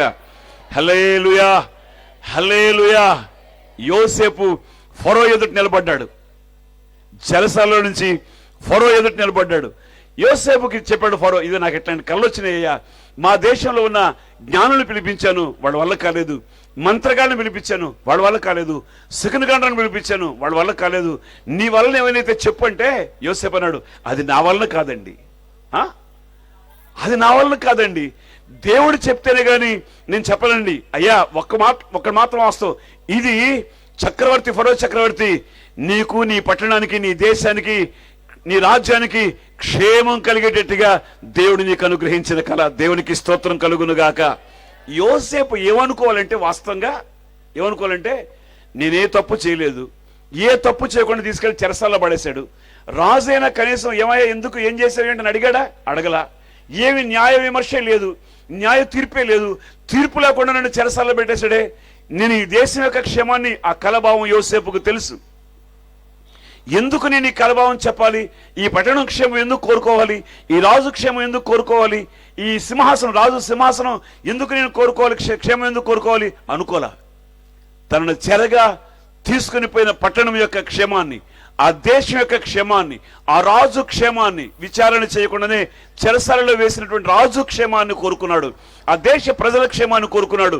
ఆ రాజు కూర్చున్న సింహాసనం యొక్క క్షేమాన్ని కోరుకున్నాడు. కోరుకుని చెప్పాడు, అయ్యా నీకు వచ్చిన కళలు రెండు కూడా ఒకటే. 7 సంవత్సరాలు మీ దేశంలో పంట విస్తారంగా పండుతుంది. మిగిలిన 7 సంవత్సరాలు అంటే బలమైన ఆవులు కలొచ్చింది కదా, 7 ఆవులు వచ్చింది కదా. తర్వాత ఒకే దాంట్లో నుంచి 7 బలమైన వెన్నులు, 7 బలహీనమైన వెన్నులు వచ్చాయి కదా. ఈ 2 కళ్ళ భావం ఒకటే. 7 సంవత్సరాలు మీ దేశంలో పంట సమృద్ధిగా పండుతుంది. మిగిలిన 7 సంవత్సరాలు పంట పండదు, కరువు. ఈ కరువు కాలానికి గాను పండిన సంవత్సరంలో ధాన్యాన్ని నువ్వు సాధ్యమైనంత వరకు ఎంత కొనుగోలు చేయగలిగితే అంత కొనుగోలు చేసే రైతుల దగ్గర గిడ్డంగులు గట్టించి దానిలో నిలవంచండి. కరువు కాలానికి సరిపోయేటట్టుగా అట్లాంటి తెలివి గలవాడు ఎవడైనా ఉంటే మీ దేశంలో అట్లాంటి వ్యక్తులు ఒకరు నియమించుకోండి. మీ దేశానికి క్షేమం కలుగుతుంది, మీ పట్టణానికి క్షేమం కలుగుతుంది, మీ రాజ్యంలో ఉన్న ప్రజలు క్షేమంగా ఉంటారు, మీ సింహాసనం క్షేమంగా ఉంటుంది. యోసేపు చెప్తే ఈ మాటలు, యోసేపు చెప్పిన మాటలు ఫరో దృష్టికి, అతని సమస్త సేవకుల దృష్టికి యుక్తమైనవి. స్తోత్రం చెప్తామండి. హల్లెలూయా. ఒక్కసారి ఆదికాండం 41వ అధ్యాయం 37వ వాక్యం చూడండి. ఆదికాండం 41వ అధ్యాయం 37వ వాక్యాన్ని ప్రారంభించండి. ఆ మాట ఫరో దృష్టికి, అతని సమస్త సేవకుల దృష్టికి యుక్తమై ఉండెను గనుక అతడు తన సేవకులను చూసి, ఈతని వలె దేవుని ఆత్మ కలిగిన మనిషిని కనుగొనగలమా అనెను. మరియు నీవలే వివేక జ్ఞానములు కలవారెవరూ లేరు, నీవు నా ఇంటికి అధికారివై ఉండు. చేతులెత్తి స్తోత్రం చెప్పండి. ఎవరు యోసేపు? అన్నయ్యలు కొట్టి గోతులు పడేసి ఇష్మాయేలుని కమ్మేసి ఐగుప్తులు సంతలో పశువులో కొనుక్కుని బానిసగా తప్పు చేయకుండా చెరసాలలో వేసిన వ్యక్తి, చెరసాల శిక్ష అనుభవిస్తున్నటువంటి వ్యక్తి ఈ రోజు ఎక్కడికి వచ్చాడంటే తనను చెరగా తీసుకుపోయిన పట్టణం యొక్క క్షేమాన్ని కోరుకున్నాడు. ఆ రాజు క్షేమాన్ని కోరుకున్నాడు. ఈ రాత్రి జీవంగల దేవుని మాట ముగించే ముందు మీకు చెప్తున్నాను, ఎవరైనా మిమ్మల్ని నిందిస్తే, ఎవరైనా మిమ్మల్ని హింసిస్తే, ఎవరైనా మిమ్మల్ని దూషిస్తే, ప్రభువా వాళ్ళ క్షేమం కలుగు చేయయ్యా, ఆ కుటుంబానికి క్షేమం కలుగు చేయనైనా, ఆ బిడ్డల క్షేమం కలుగు చేయనైనా, వాళ్ళు నన్ను తిట్టారయ్యా వాళ్ళు దీవించయ్యా అని దేవుని సన్నిధిలో ప్రార్థన. ఇది క్రైస్తవ్యం అంటే. క్రైస్తవుడు అంటే బైబిల్ పుస్తకం గుళ్ళోకి వెళ్ళి చప్పట్లు కొట్టి ఇంటికి రావడం కాదు, కానే కాదు. నిజమైన క్రైస్తవుడు ఎవడైనా ఒకడు ఉంటే, క్రైస్తవుడు అయితే నీవు క్రీస్తుని పోలి నడుచుకోవాలి. దేవునికి స్తోత్రం కలుగును గాక. యేసు ప్రభు ఆయన కొట్టినవాడు, కర్రలతో కొట్టినవాడిని తిరిగి కొట్టాడా? మొహం మీద ఉమ్మేస్తే తిరిగి ఉమ్మేశాడా? క్రీస్తును పోలి నడవగలిగిన వాడు నిజమైన క్రైస్తవుడు. ఆ క్రైస్తవుడు శత్రువు యొక్క క్షేమాన్ని కోరుకుంటాడు, ఆ కుటుంబానికి క్షేమం తెచ్చుకుంటాడు. ఇది క్రైస్తవ్యం అంటే. క్రైస్తవ్యం అంటే చాలా చులకన కొంతమందికి. క్రైస్తవుడు అంటే ఎందుకని చులకనంటే, క్రీస్తు అడుగు జాడల్లో మనం నడవకపోవటమే, క్రీస్తు అనుసరించిన మార్గాన్ని మనం నడవకపోవటమే, క్రీస్తు అనుసరించిన మార్గం నిలబడకపోవటమే. ప్రియులారా, ఈ రాత్రి క్రీస్తు అడుగు జాడలో మనం నడుద్దాం. నిజమైన భక్తి గల క్రైస్తవుడిగా నిలబడదాం. మన ఇంటికి క్షేమాన్ని తెచ్చుకుందాం. క్షేమం కలుగు చేసే దేవుడు మనకున్నాడు. ఆయన నీకు, నీ ఇంటికి, నీ కలిగిన నీ సొత్తంతటికి క్షేమం దయచేయునుగాక, క్షేమం కలుగు చేయునుగాక. ఆమేన్, ఆమేన్. ఫరో చక్రవర్తి చెరసాల ఉన్న యోసేపును పిలిచి అంటాడు, నీవు నా ఇంటికి అధికారివి. ఎక్కడ? చెరసాలలో ఉన్న యోసేపు ఇప్పుడు ఐగుప్తు దేశంలో ఫరో ఇంటికి అధికారి. అంత మాత్రమే కాదు, ఇంకొక మాట కూడా ఫరో చక్రవర్తి అంటాడు. ఏమన్నాడు తెలుసా? ఇదిగో నా దేశంలో ఈ ప్రజలందరూ నీ సెలవు లేకుండా ఈ ప్రజలందరూ నీకు విధేయులైందురు. సింహాసన విషయంలో మాత్రమే నేను నీకంటే పైవాడనై ఉందినని యోసేపుతో చెప్పాను. మరొక మాట కూడా ఆ 41వ వాక్యం ఉంది. మరియు ఫరో చూడుము, ఐగుప్తు దేశమంతటి మీద నిన్ను నియమించుతున్నానని యోసేపుతో చెప్పాను. దేవునికి స్తోత్రం కలుగును గాక. ఆ తర్వాత ఫరో చేతిలో ఉన్నటువంటి ఉంగరాన్ని తీసి యోసేపు చేతికి పెట్టి సన్నపునార బట్టలు అతనికి తొడిగించి అతని మెడకు బంగారు గొలుసు వేసి తన 2వ రథం మీద ఎక్కించాడు. దేవునికి స్తోత్రం కలుగును గాక. చెప్పాలి గడ్డి హల్లెలూయా. హల్లెలూయా. ఇప్పుడు యోసేపు కేవలం ఐగుప్తు దేశపు రాజు, ఆ పట్టణం క్షేమాన్ని కోరుకున్నాడు గనుక ఇప్పుడు యోసేపు చెరలో నుంచి బయటకు తీసుకొచ్చాడు. ఫరో చక్రవర్తి ఇంటికి అధికారిగా ఉన్నాడు. ఆ దేశంలో ప్రజలందరూ యోసేపుకు విధులై ఉంటాడని ఒక ఆజ్ఞ జారీ చేశాడు. అంత మాత్రమే కాదు, ఫరో చక్రవర్తి కూర్చునే రెండవ రథం మీద యోసేపును కూర్చోబెట్టాడు. రెండవ రథం అట. ఇక్కడ ఒక మాట చెప్పాలి మీకు. చెప్పమంటారా వద్దంటారా? మాట్లాడట్లా. ముగించండి, త్వరగా ముగించండి, ఆకలి అవుతుంది అన్నట్టు. ముగిసరా, ఆకలి అవుతుంది అన్నట్టు కదా. ముగిచ్చేస్తాను, త్వరగా ముగిస్తాను. అంతే, 5 లేకపోతే 4 నిమిషాల్లో ముగిస్తా. అంతే, ముగిస్తానంటే ముగిస్తాను.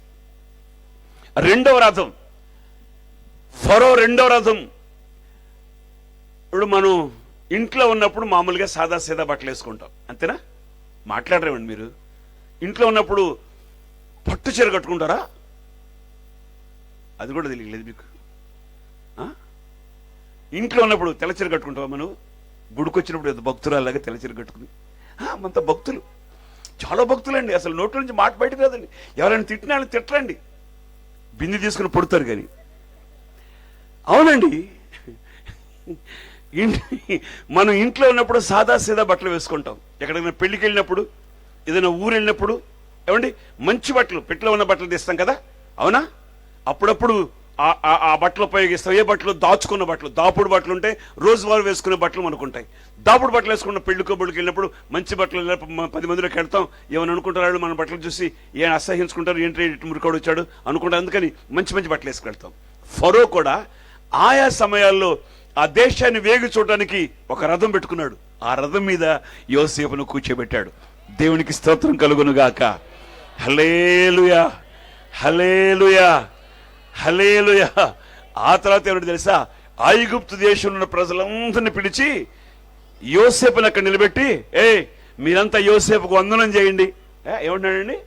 యోసేపుకు మీరు వందనం చేయమన్నాడు. ఎవరు యోసేపు? ఎవరు యోసేపు? ప్రియులారా, యోసేపుకు దేవుడు క్షేమం కలుగు చేశాడు. దేవునికి స్తోత్రం కలుగునుగాక. ఇంకా ఆ 44వ వాక్యాన్ని కూడా 41వ అధ్యాయం, ఆదికాండం 41వ అధ్యాయం 44వ వాక్యాన్ని చదివితే ఆ ఫరో చక్రవర్తి అంటాడు, చదవండి నాన్న. ఫరోను నేనే, అయినను నీ సెలవు లేకుండా ఐగుప్తు దేశమంతా ఏ మనుషుడు చేతినైనను కాలునైనను ఎత్తకూడదు. దేవునికి ఒకసారి స్తోత్రం చెల్లిద్దామండి. హల్లెలూయా. ఎందుకని? కారణం ఏమిటంటే తనను చెరగా తీసుకుని పోయిన దేశం యొక్క క్షేమాన్ని కోరుకున్నాడు. ఆ క్షేమం, ఆ దేశం యొక్క క్షేమం యోసేపు క్షేమానికి రుజువుపరిచింది. దేవునికి స్తోత్రం కలుగునుగాక. ఆధారమైంది. దేవునికి స్తోత్రం కలుగునుగాక. అంతేనా? కార్యక్రమంలో ఏం జరిగిందో తెలుసా అండి? యోసేపు చక్కగా పంట పండుతూ ఉంది. ఆ పండిన పంట అంతా ఆ ధాన్యం వాళ్ళ రైతులకి ఇచ్చేసి ధాన్యం, మిగిలిన ధాన్యం కొనుగోలు చేస్తున్నాడు. గిడ్డంగులు కట్టించారు, ధాన్యం నిల్వ చేశాడు. కాలక్రమంలో ఇక కరువు ప్రారంభమైంది. 7 సంవత్సరాలు కరువు, పంట సమృద్ధిగా పండింది. ఇక మిగిలిన కరువు 7 సంవత్సరాలు ప్రారంభమయ్యాయి. 1-2 సంవత్సరాలు అయిపోయాయి. అందరు ధాన్యం అయిపోయింది. ఐగుప్తులో ధాన్యం మాత్రం ఉంది. దేవునికి స్తోత్రం కలుగునుగాక. హల్లెలూయా. 42వ అధ్యాయాన్ని మొదటి వాక్యాన్ని చదువుదాం. ఆదికాండం 42వ అధ్యాయం మొదటి వాక్యాన్ని. ధాన్యము ఐగుప్తులో ఉన్నదని భయంకరమైనటువంటి కరువు అండి. ధాన్యం ఎక్కడుందంటే దేశంలో ఎక్కడ లేదు. కనాడు దేశంలో లేదు, చుట్టుపక్కల ఏ దేశంలో కూడా లేదు. చుట్టుపక్కల దేశాలనే కరువు చేత వెలిగితాన్ని పడుతుంది. ధాన్యం ఐగుప్తు దేశంలో మాత్రం ఉంది. కారణం, యోసేపు రైతుల దగ్గర ధాన్యాన్ని కొనుగోలు చేసి గిడ్డంగులు కట్టించి నిల్వ చేశాడండి. ధాన్యం ఐగుప్తులో ఉంది. యోసేపు కరువు కాలంలో ఆ ధాన్యాన్ని అమ్ముతా ఉన్నాడు. ధాన్యాన్ని కొంచెం అమ్ముతా ఉంటే యాకోబు కుమారులు మిగిలిన వాళ్ళు ఉన్నారు కదా, ధాన్యం కొనుగోలు చేసుకోవడానికి యోసేపు దగ్గరికి వచ్చారు. యోసేపు వాళ్ళని గుర్తుపట్టాడు, కానీ యోసేపుని వాడు గుర్తుపట్ల. కారణం ఏమిటంటే ఐగుప్తు గెటప్ వేరు, ఐగుప్తు వేషధారణ వేరు, ఐగుప్తు వస్త్రధారణ వేరు. యోసేపు ఇప్పుడు ఐగుప్తు దేశపు వస్త్రధారణ, ఐగుప్తు అనుభవాలు, ఐగుప్తు ఆకారం యోసేపులో ఉంది. కనుక యోసేపును వాళ్ళు గుర్తుపట్ల. అప్పుడేమో పనులు లేచి నిలబడినప్పుడేమో నువ్వు మమ్మల్ని ఏళ్తావంటరా అన్నారు. ఇప్పుడు ధాన్యం కొనుగోలు చేయడానికి వచ్చి ఏలినవాడా అంటున్నారు అన్నలు. సాష్టాంగ నమస్కారం చేశారు అన్నలు. పిల్లరా, యోసేపును వాడు గుర్తుపట్టలేదు. యోసేపు అయితే అన్నలను గుర్తుపట్టాడు, ధాన్యం ఇచ్చాడు, వాళ్ళ డబ్బులు కూడా వాళ్ళకే ఇచ్చాడు. కాలక్రమంలో ఫరో చక్రవర్తికి యోసేపు చెప్పాడు, మా తండ్రి గారు మేము 12 మంది కొడుకునివి, మా వాళ్ళంతా మందలను కాచుకుంటున్నారు, అక్కడ ధాన్యం లేదు. అట్లా అంటే అప్పుడు ఫరో చక్రవర్తి ఏం చెప్పాడు తెలుసా? వాళ్ళందరినీ ఐగుప్తు తీసుకురా, మీ వాళ్ళందరినీ ఐగుప్తు తీసుకురా. ఐగుప్తులో ఒక దేశం ఉంది, గోషేను దేశం అని. ఆ గోషేను దేశం మీ నాన్నకి, మీ అన్నయ్యకి, మీ వదినోళ్ళకి మొత్తం ఇచ్చేసాయి. మరలా ఫరో చక్రవర్తి అంటున్నాడు, ఐగుప్తు దేశంలో ఏదైనా ఒక మంచి ఉందంటే అది మీదే. దేవునికి స్తోత్రం కలుగును గాక. చదవండి ఒక్కసారి బైబిల్ తెరిచి ఆదికాండం 45వ అధ్యాయం 18వ వాక్యం. మీ తండ్రిని మీ ఇంటి వారిని వెంటబెట్టుకుని నా యొద్దకు రండి, ఐగుప్తు దేశమందలి మంచి వస్తువులు మీకు ఇచ్చేదను, ఈ దేశం యొక్క సారమును మీరు అనుభవించెదరు. దేవునికి స్తోత్రం కలుగును గాక. 20వ వాక్యాన్ని కూడా చదువుదాం. ఐగుప్తు దేశమంతటలో ఉన్న మంచి వస్తువులు మీవే అగును గనుక మీ సామాగ్రిని, ఆ కనాను దేశంలో మీ సామాగ్రిని లెక్క పెట్టద్దు, ఇదిగో బళ్ళు పంపించు, మీ వాళ్ళందరినీ పిలిపించు. గోషెను దేశంలో వాళ్ళు ఉంటారు. జాగ్రత్తగా ఆలకిస్తే ఒక్క మాట మీరుంటే, యోసేపు ఆ చెరగా తీసుకుని పోయిన పట్టణం యొక్క క్షేమాన్ని కోరుకున్నాడు. ఇప్పుడు యోసేపు క్షేమంగా ఉన్నాడా? ఎక్కడ? ఐగుప్తు దేశాధిపతి ఇంటికి అధికారిగా ఉన్నాడు, పాలకుడుగా ఉన్నాడు, ఏలేవాడిగా ఉన్నాడు. అంతేనా? ఇప్పుడు అన్నదమ్ములంతా తండ్రి యాకోబు మొత్తం ఇప్పుడు ఐగుప్తుకు వచ్చారు. ఐగుప్తులో వాళ్ళు క్షేమంగా ఉన్నారు. దేవునికి స్తోత్రం కలుగును గాక. యోసేపు ఇంటి వారికి కూడా దేవుడు క్షేమం కలుగు చేశాడు. కేవలం తనను చెరగా తీసుకుని పోయిన ఆ పట్టణం యొక్క, ఆ సింహాసనం యొక్క, ఆ రాజు యొక్క క్షేమాన్ని యోసేపు కోరుకున్నాడు. నాకెందుకు వచ్చిన గొడవ, నేనెందుకు చెప్పాలి ఈ కలభావం, నేనెందుకు చెప్పాలి, విచారణ చేయకుండా చెరసాల పడేశాడు అనుకోలేదు. చెరగా తీసుకుని పోయిన పట్టణం క్షేమాన్ని కోరుకున్నాడు కనుక యోసేపు క్షేమంగా ఉన్నాడు, యోసేపు తండ్రి క్షేమంగా ఉన్నాడు, యోసేపు అన్నదమ్ములు క్షేమంగా ఉన్నారు, కలిగిన సమస్తము క్షేమంగా ఉన్నారు. దేవునికి స్తోత్రం కలుగును గాక. ఈ రాత్రి జీవంగల దేవుని మాటలు వింటున్న మీరు కూడా ఎవరైనా మిమ్మల్ని నిందించిన, క్రైస్తవ పుట్టక పుడితే, కొంచెం మొరటుగా మాట్లాడాను కదా, కొంచెం కఠినంగా మాట్లాడాను కదా, క్రైస్తవ పుట్టక పుడితే, నువ్వు క్రైస్తవుడు అయితే ఎవరైనా నిన్ను తిట్టినా, నిన్ను బూతులు మాట్లాడినా నువ్వు వాళ్ళని దీవించు, వాళ్ళ క్షేమాన్ని కోరుకో. దేవుడు వాళ్ళ క్షేమం నీ క్షేమానికి కారణంగా చేస్తాడు. ఆమేన్, ఆమేన్. నీ ఇంటికి క్షేమం కలుగుతుంది, నీ సంతానానికి క్షేమం కలుగుతుంది. నిత్యము మీ సంతానానికి క్షేమం కలిగేటట్లుగా ఆయన యందు భయభక్తులు కలిగి ఉందాం. చెరగా తీసుకుని పోయిన పట్టణం యొక్క క్షేమాన్ని కోరుకుందాం, ఆ వ్యక్తుల క్షేమాన్ని కోరుకుందాం, మనం క్షేమంగా ఉందాం, మన పొరుగు వాళ్ళ క్షేమాన్ని కోరుకుందాం, మన ఇంటి వారి క్షేమం కోరుకుందాం. ఎట్టకేలకు ఏ విధం చేతనైనా దేవుడు ఈ రాత్రి జీవం కలిగి మాటలు వింటున్న మీకు, మీ కుటుంబాలకు, మీ పిల్లలకు క్షేమం కలుగు చేయనుగాక. పుట్టగుంట గ్రామంలో ఉన్న ప్రతి కుటుంబానికి నా దేవుడు క్షేమం కలుగు చేయనుగాక. మోకరించండి, తలలు వంచండి, ప్రార్థన చేస్తాను. దయచేసి అందరూ తలలు వంచండి. అయ్యా, నాకు నా కుటుంబానికి క్షేమం కలుగు చేయను. ఆయన నువ్వు క్షేమం కలుగు చేసే దేవుడు కదయ్యా. మా గ్రామానికి క్షేమం కోరుకో, మా పుట్టగుంట గ్రామానికి క్షేమం కలుగు చేయి. పుట్టగుంట గ్రామంలో ఉన్న ప్రతి కుటుంబానికి క్షేమం కలుగు చేయి. మనం పొరుగువారి క్షేమాన్ని కోరుకుంటే దేవుడు మన క్షేమం కలుగు చేస్తాడు. అవును, నోరు తెరిచి అడుగు, నోరు తెరిచి అడగండి. నిజంగా నువ్వు క్రైస్తవుడు అయితే, నువ్వు విశ్వాసం అయితే, నువ్వు ప్రార్థనాపరుడు అయితే, నువ్వు ప్రార్థనాపరులు అయితే, నిన్ను నిందించే వాళ్ళ క్షేమాన్ని నువ్వు కోరుకోవాలి, నిన్ను ద్వేషించే వాళ్ళ క్షేమాన్ని కోరుకోవాలి, ఆ కుటుంబాలు క్షేమంగా ఉండాలని ఆశపడాలి, ప్రభు సన్నిధిలో ప్రార్థన చేయాలి. అయ్యా, అట్టి అనుభవాన్ని నాకు దయచేయనైనా. నన్ను ఎవరైతే నిందిస్తారో, ఎవరైతే నన్ను దూషిస్తారో, ఎవరైతే నా మీద చెడ్డ మాటలు మాట్లాడతారో వారి క్షేమాన్ని నేను కోరుకుంటానయ్యా. వారి క్షేమాన్ని నేను కోరుకోవడం ద్వారా నాకు, నా ఇంటికి, నా కలిగిన సమస్తానికి, నా సొంతంతోడికి క్షేమం కలుగు చేసే దేవుడు అని నాకు అర్థమైంది నాయన. నేను క్షేమంగా ఉండాలి, నా పిల్లలు క్షేమంగా ఉండాలయ్యా. నీ యందు భయభక్తులు కలిగి ఉంటాను. చెడుతనాన్ని అసహించుకుంటానయ్యా. చెడు వైపు నా దృష్టి పెట్టనైనా, నా కళ్ళు చెడు చూడకుండా తిప్పేనాయన. నోరు తెరిచి ప్రార్థించండి, నోరు తెరిచి ప్రార్థించండి. ఒకసారి ఆయనతో చెప్పండి, ఆయనతో మాట్లాడండి. ఈ రాత్రి అద్భుతాలు చేసే దేవుడు, ఆశ్చర్యమైనటువంటి కార్యాలు చేసే దేవుడు, నమ్మదగిన దేవుడు, నీకు నీ కుటుంబానికి క్షేమం కలుగు చేయనుగాక. నీకు నీ పిల్లలకు క్షేమం కలుగు చేయనుగాక. నీకు నీ సొత్తంతటికి, నీ కలిగిన నీ సొత్తంతటికి క్షేమం కలుగు చేయనుగాక. వ్యవసాయమా, క్షేమం కలుగు చేస్తాడు. ఉద్యోగమా, ఆయన ఉద్యోగంలో క్షేమం కలుగు చేస్తాడు. వ్యాపారమా, వ్యాపారంలో నువ్వు క్షేమంగా ఉంటావు. నీ వ్యాపారం క్షేమంగా సాగిపోద్ది. చేతి పనులా, నీ చేతి పనులు ఆయన నీకు క్షేమం కలుగు చేస్తాడు. ఏదేని క్షేమాన్ని దేవుడు నీకు దయచేయునుగాక. క్షేమం ఆయన నీకు కలుగు చేయనుగాక. వాగ్దానం చేసిన దేవుడు, నమ్మదగిన దేవుడు, నమ్మదగిన దేవుడు కనుక ప్రభువా నాకు క్షేమం కలుగు చేయనైనా, నా ఇంటికి క్షేమం కలుగు చేయనైనా, నాయనా నా సొత్తంతటికి క్షేమం కలుగు చేయనైనా, నా పిల్లలు క్షేమంగా ఉండాలయ్యా, నా గ్రామం క్షేమంగా ఉండాలయ్యా.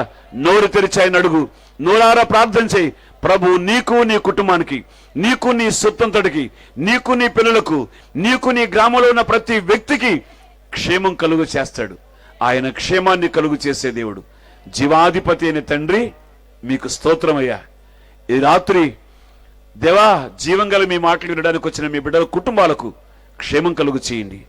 ఈ గ్రామానికి క్షేమం కలుగు చేయండి. గ్రామంలో ఉన్న హైందవ సహోదరులకు కూడా క్షేమం కలుగు చేయండి. ఆయన నీవు క్షేమం కలుగు చేసే దేవుడు అని వాడు గుర్తించాలయ్యా. గొప్ప అద్భుతమైనటువంటి కార్యాన్ని చేసి ఘనమైన మీ నామానికి మహిమ తెచ్చుకోమని కూడి వచ్చిన ప్రతి ఒక్కరి మీద మీ దృష్టి ఉంచండి. ప్రతి ఒక్కరి మీద మీ దృష్టి ఉంచండి అయ్యా. ప్రతి ఒక్కరిని మీరు దర్శించండి తండ్రి. ప్రతి ఒక్కరిని మీరు చూడండి నాయన. మీ కనికరం కలిగిన మాటల చేత మీ బిడ్డలను ఆశీర్వదించండి, ఆదరించండి, ధైర్యపరచండి, బలపరచండి, కృపలో భద్రపరిచి ప్రతి కుటుంబానికి, కుటుంబ సభ్యునికి క్షేమం కలుగు చేసి మీ సాక్షులుగా నిలబెట్టుకోమని, ఎట్టకేళ్లకు ఏ విధం చేతనైనా ఈ గ్రామంలో ఉన్న ప్రతి కుటుంబం క్షేమంగా ఉండాలి. భయంకరమైనటువంటి దుర్దినాల్లో మేము ఉన్నామయ్యా. ఏ తెగులు వాళ్ళ గుడారానికి సమీపించకూడదయ్యా. ఏ తెగులు గుడారానికి సమీపించకూడదు. ఏ అపాయం మీ బిడ్డల దగ్గరకు రాకూడదయ్యా.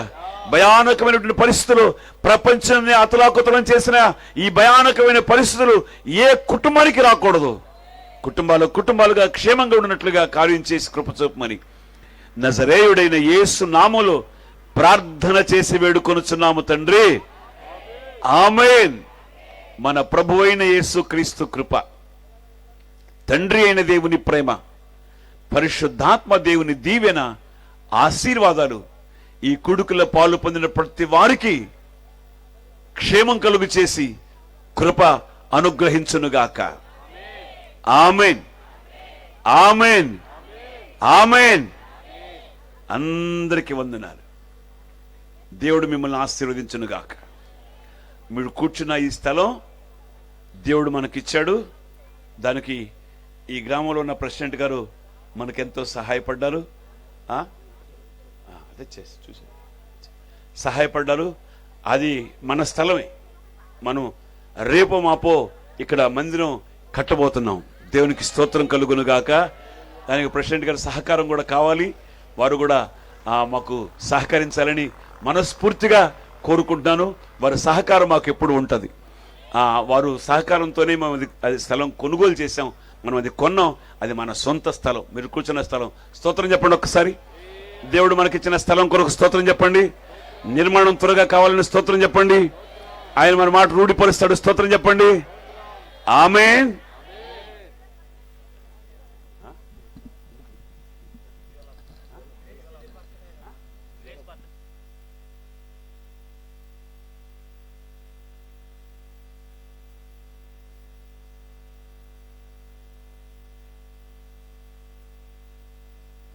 ఈరోజు ఇక్కడ స్థానిక సంఘ కాపరి కుమార్తె పుట్టినరోజు, బ్యూలా గ్రేస్ పుట్టినరోజు.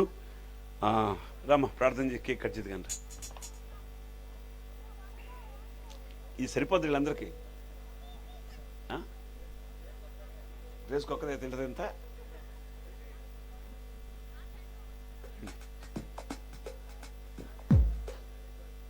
ఇప్పుడు అంతా అయిన తర్వాత వచ్చా సోమవారం పంపించావా? ఓకే, లాక్కమ్మ పైకి లాక్, లాక్ పైకి లాక్, జారిపోతాం పైకి. కత్తేది దీనిలో, కత్తేది ఇరిగిపోయిందా? పెట్టు, దానిలో పెట్టు.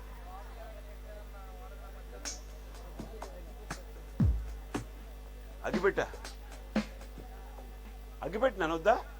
అందా రామా. ప్రేమగడ తండ్రి, ప్రభువా మీకు స్తోత్రం అయ్యా. రత్నాకర్ని తన భార్యను మీరు ప్రేమించి మీరు అనుగ్రహించిన బిడ్డ కొరకై స్తోత్రం. ఈరోజు మరొక నూతన సంవత్సరంలో బ్యూలా గ్రేస్ ప్రవేశించింది. సంవత్సరాలు జరుగుతుండగా మీ కార్యాలు నూతన పరచండి, అంతకంతకు వర్ధిలా చేయండి. ఈ నూతన సంవత్సరం ఒక దయాకిరీటంగా మీరు ఇచ్చారు బిడ్డకి, అందుకు మీకు స్తోత్రం నాయన. ఈ సంవత్సరం ప్రారంభం నుండి బిడ్డ చేతిని మీరు పట్టుకుని మీ ఆలోచనను నడిపించి క్షేమం కలుగు చేయమని, దీవించి ఆశీర్వదించమని, ఈ నూతన సంవత్సరం రెండంతల మేలు బిడ్డకు దయచేయమని, ఆ బిడ్డను బట్టి కుటుంబానికి క్షేమం కలుగు చేయమని నజరేయుడైన యేసు నామములో ప్రార్థన చేసి వేడుకొనుచున్నాం తండ్రి, ఆమేన్.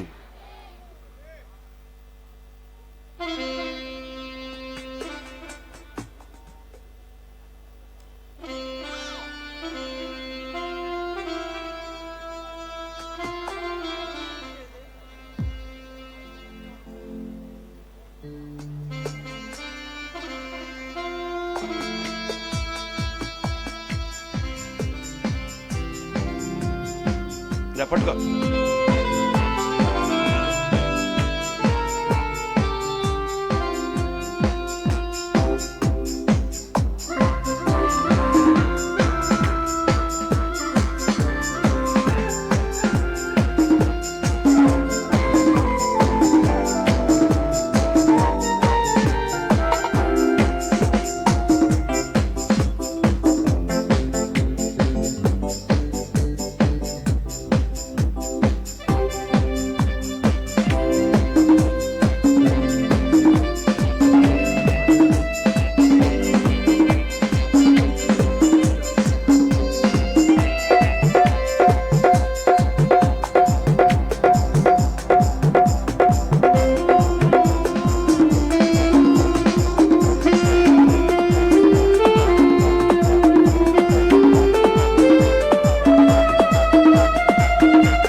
మన ప్రభును రక్షకుడైన యేసుక్రీస్తు నామములో విశ్వాసులైన మీకందరికీ హృదయపూర్వకమైన వందనాలు.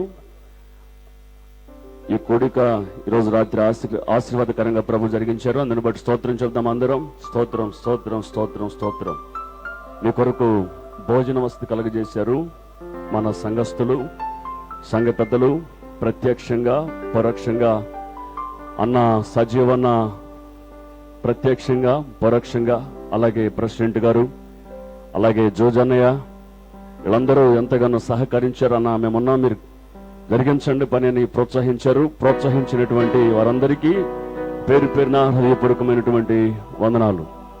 అలాగే సౌండ్ సిస్టమ్ అమర్చినటువంటి అవనస్తులైనటువంటి బిడ్డలకు, లైటింగ్ అమర్చినటువంటి బిడ్డలకు, సంగీత పరిచర్యలో పాలు పొందిన యవనస్తులైనటువంటి బిడ్డలకు, మీడియా బిడ్డలకు నా హృదయపూర్వకమైనటువంటి వందనాలు. అందరికి వందనాలు.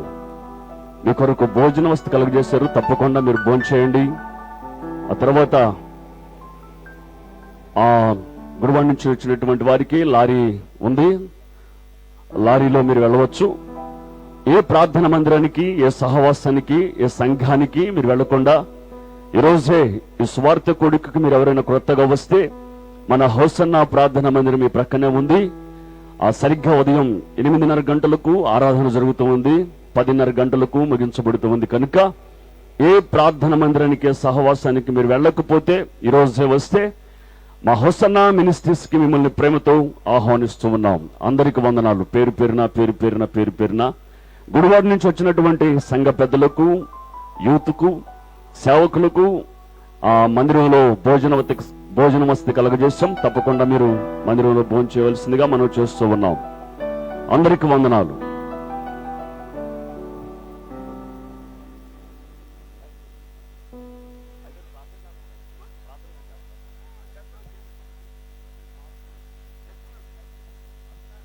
మీకు ఎవరికైనా ప్రార్థన అవసరతలుంటే దైవజనులు తప్పకుండా మీ కొరకు ప్రత్యేకంగా ప్రార్థనలు చేస్తారు. ప్రార్థనలు చేయించుకోండి. జీవిత సమస్యల చేత నలుగుచున్న వారి కొరకు, చీకటి శక్తుల చేత పీడింపబడుచున్న వారి కొరకు, దీర్ఘకాలిక వ్యాధుల చేత బాధపడుచున్న వారి కొరకు, కుటుంబాలలో శాంతి సమాధానం లేని వారి కొరకు దైవజనులు ప్రత్యేకంగా ప్రార్థనలు చేస్తారు. ప్రార్థనలు చేయించుకోండి. ఈ పరిచర్యను ఎంతగానో ప్రేమించి ప్రోత్సహించిన ఆ తమ్ముడు సజీవన్నకు హృదయపూర్వకమైన వందనాలు.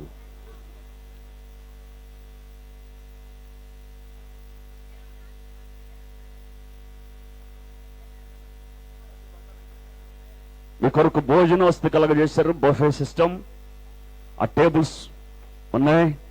తప్పకుండా మీరు భోంచేయండి. ప్రతి ఒక్కరూ ప్రెసిడెంట్ గారిని పట్టించుకోండి, మందిరంలోకి తీసుకుని వెళ్ళండి. గ్రామస్తులకు, పాల్పురం విశ్వాసులకు, కాలనీ విశ్వాసులకు, పుట్టగుంట పరిసర ప్రాంత ప్రజలకు మన హోసన్నా మినిస్ట్రీస్ తరపున శుభాభివందనాలు తెలియజేస్తూ ఉన్నాం.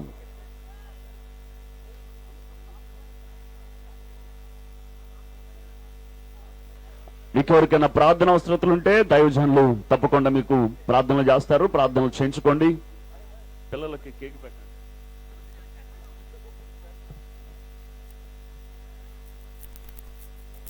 దైవ సేవకులు ప్రత్యేకంగా ప్రార్థనలు చేస్తున్నారు. ప్రార్థనలు చేయించుకోండి.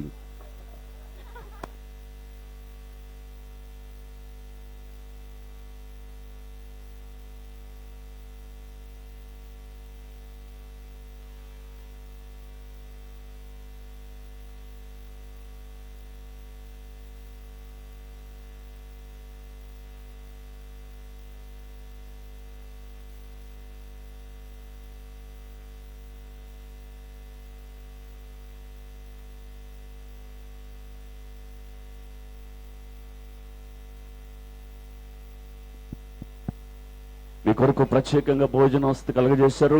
తప్పకుండా మీరు భోంచేయండి. గ్రామస్తులు, కాలనీ, పాల్పురం పరిసర ప్రాంత విశ్వాసులకు భోజన వసతి కలగజేశారు. తప్పకుండా మీరు భోంచేయండి. సేవకులు నిస్సమ్మ గారు,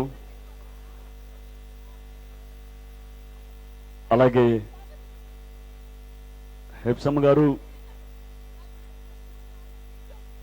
మందిరంలో మీరు భోంచేయండి. అలాగే సంఘ పెద్దలు, గుడివాడ నుంచి వచ్చినటువంటి సంఘ పెద్దలు తప్పకుండా మీరు మందిరంలో భోంచేయండి.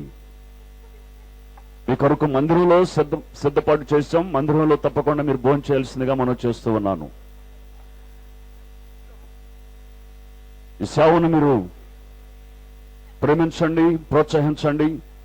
ఈ ప్రార్థన మందిరానికి, సహవాసానికి, సంఘానికి మీరు వెళ్ళకపోతే, ఈరోజు మీరు ఎవరైనా క్రొత్తగా వస్తే మన హోసన్నా మినిస్ట్రీ ప్రేమతో మిమ్మల్ని ఆహ్వానిస్తూ ఉంది. దైవజనులు మీ కొరకు ప్రత్యేకంగా ప్రార్థనలు చేస్తున్నారు. ప్రార్థనలు చేయించుకోండి. మీ కొరకు సమృద్ధిగా ఉంది. సర్వ సమృద్ధి మీ కొరకు ఉంది. తప్పకుండా మీరు భోంచేయండి. ఎవరు కూడా భోంచేయకుండా మీరు వెళ్ళకూడదు.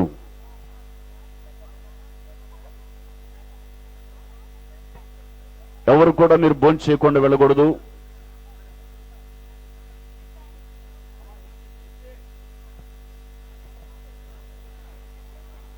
ఎవరు కూడా మీరు భోంచేయకుండా వెళ్ళకూడదు. తప్పకుండా మీరు భోంచేయండి.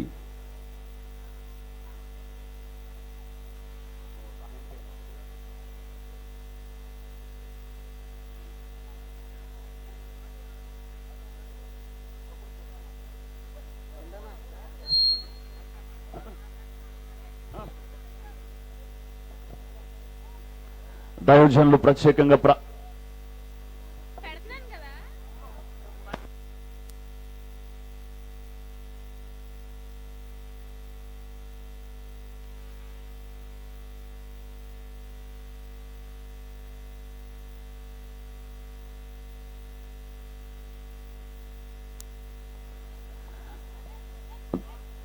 మందిరంలో టేబుల్స్ వేయండి.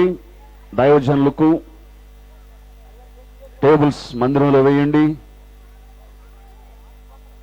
టేబుల్స్ తప్పకుండా మందిరంలో మీరు వేయండి.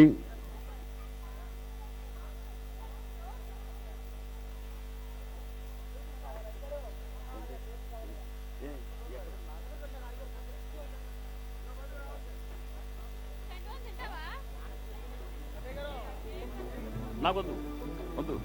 మందిరంలో టేబుల్స్ అయ్యగారికి ఇది అక్కడ కూడా భోజనం చేస్తారు కదా అక్కడ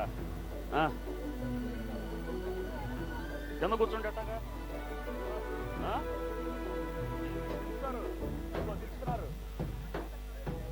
మంచినీళ్ళు కాదు టేబుల్స్ పెట్టండి అనే ఇది కూడా తీసుకెళ్ళండి అయ్యగారికి.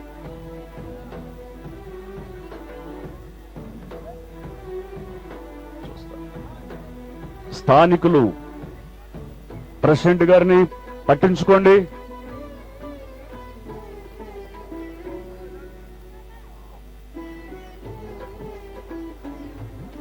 ప్రెసిడెంట్ గారిని పట్టించుకోండి. కొన్స్తంత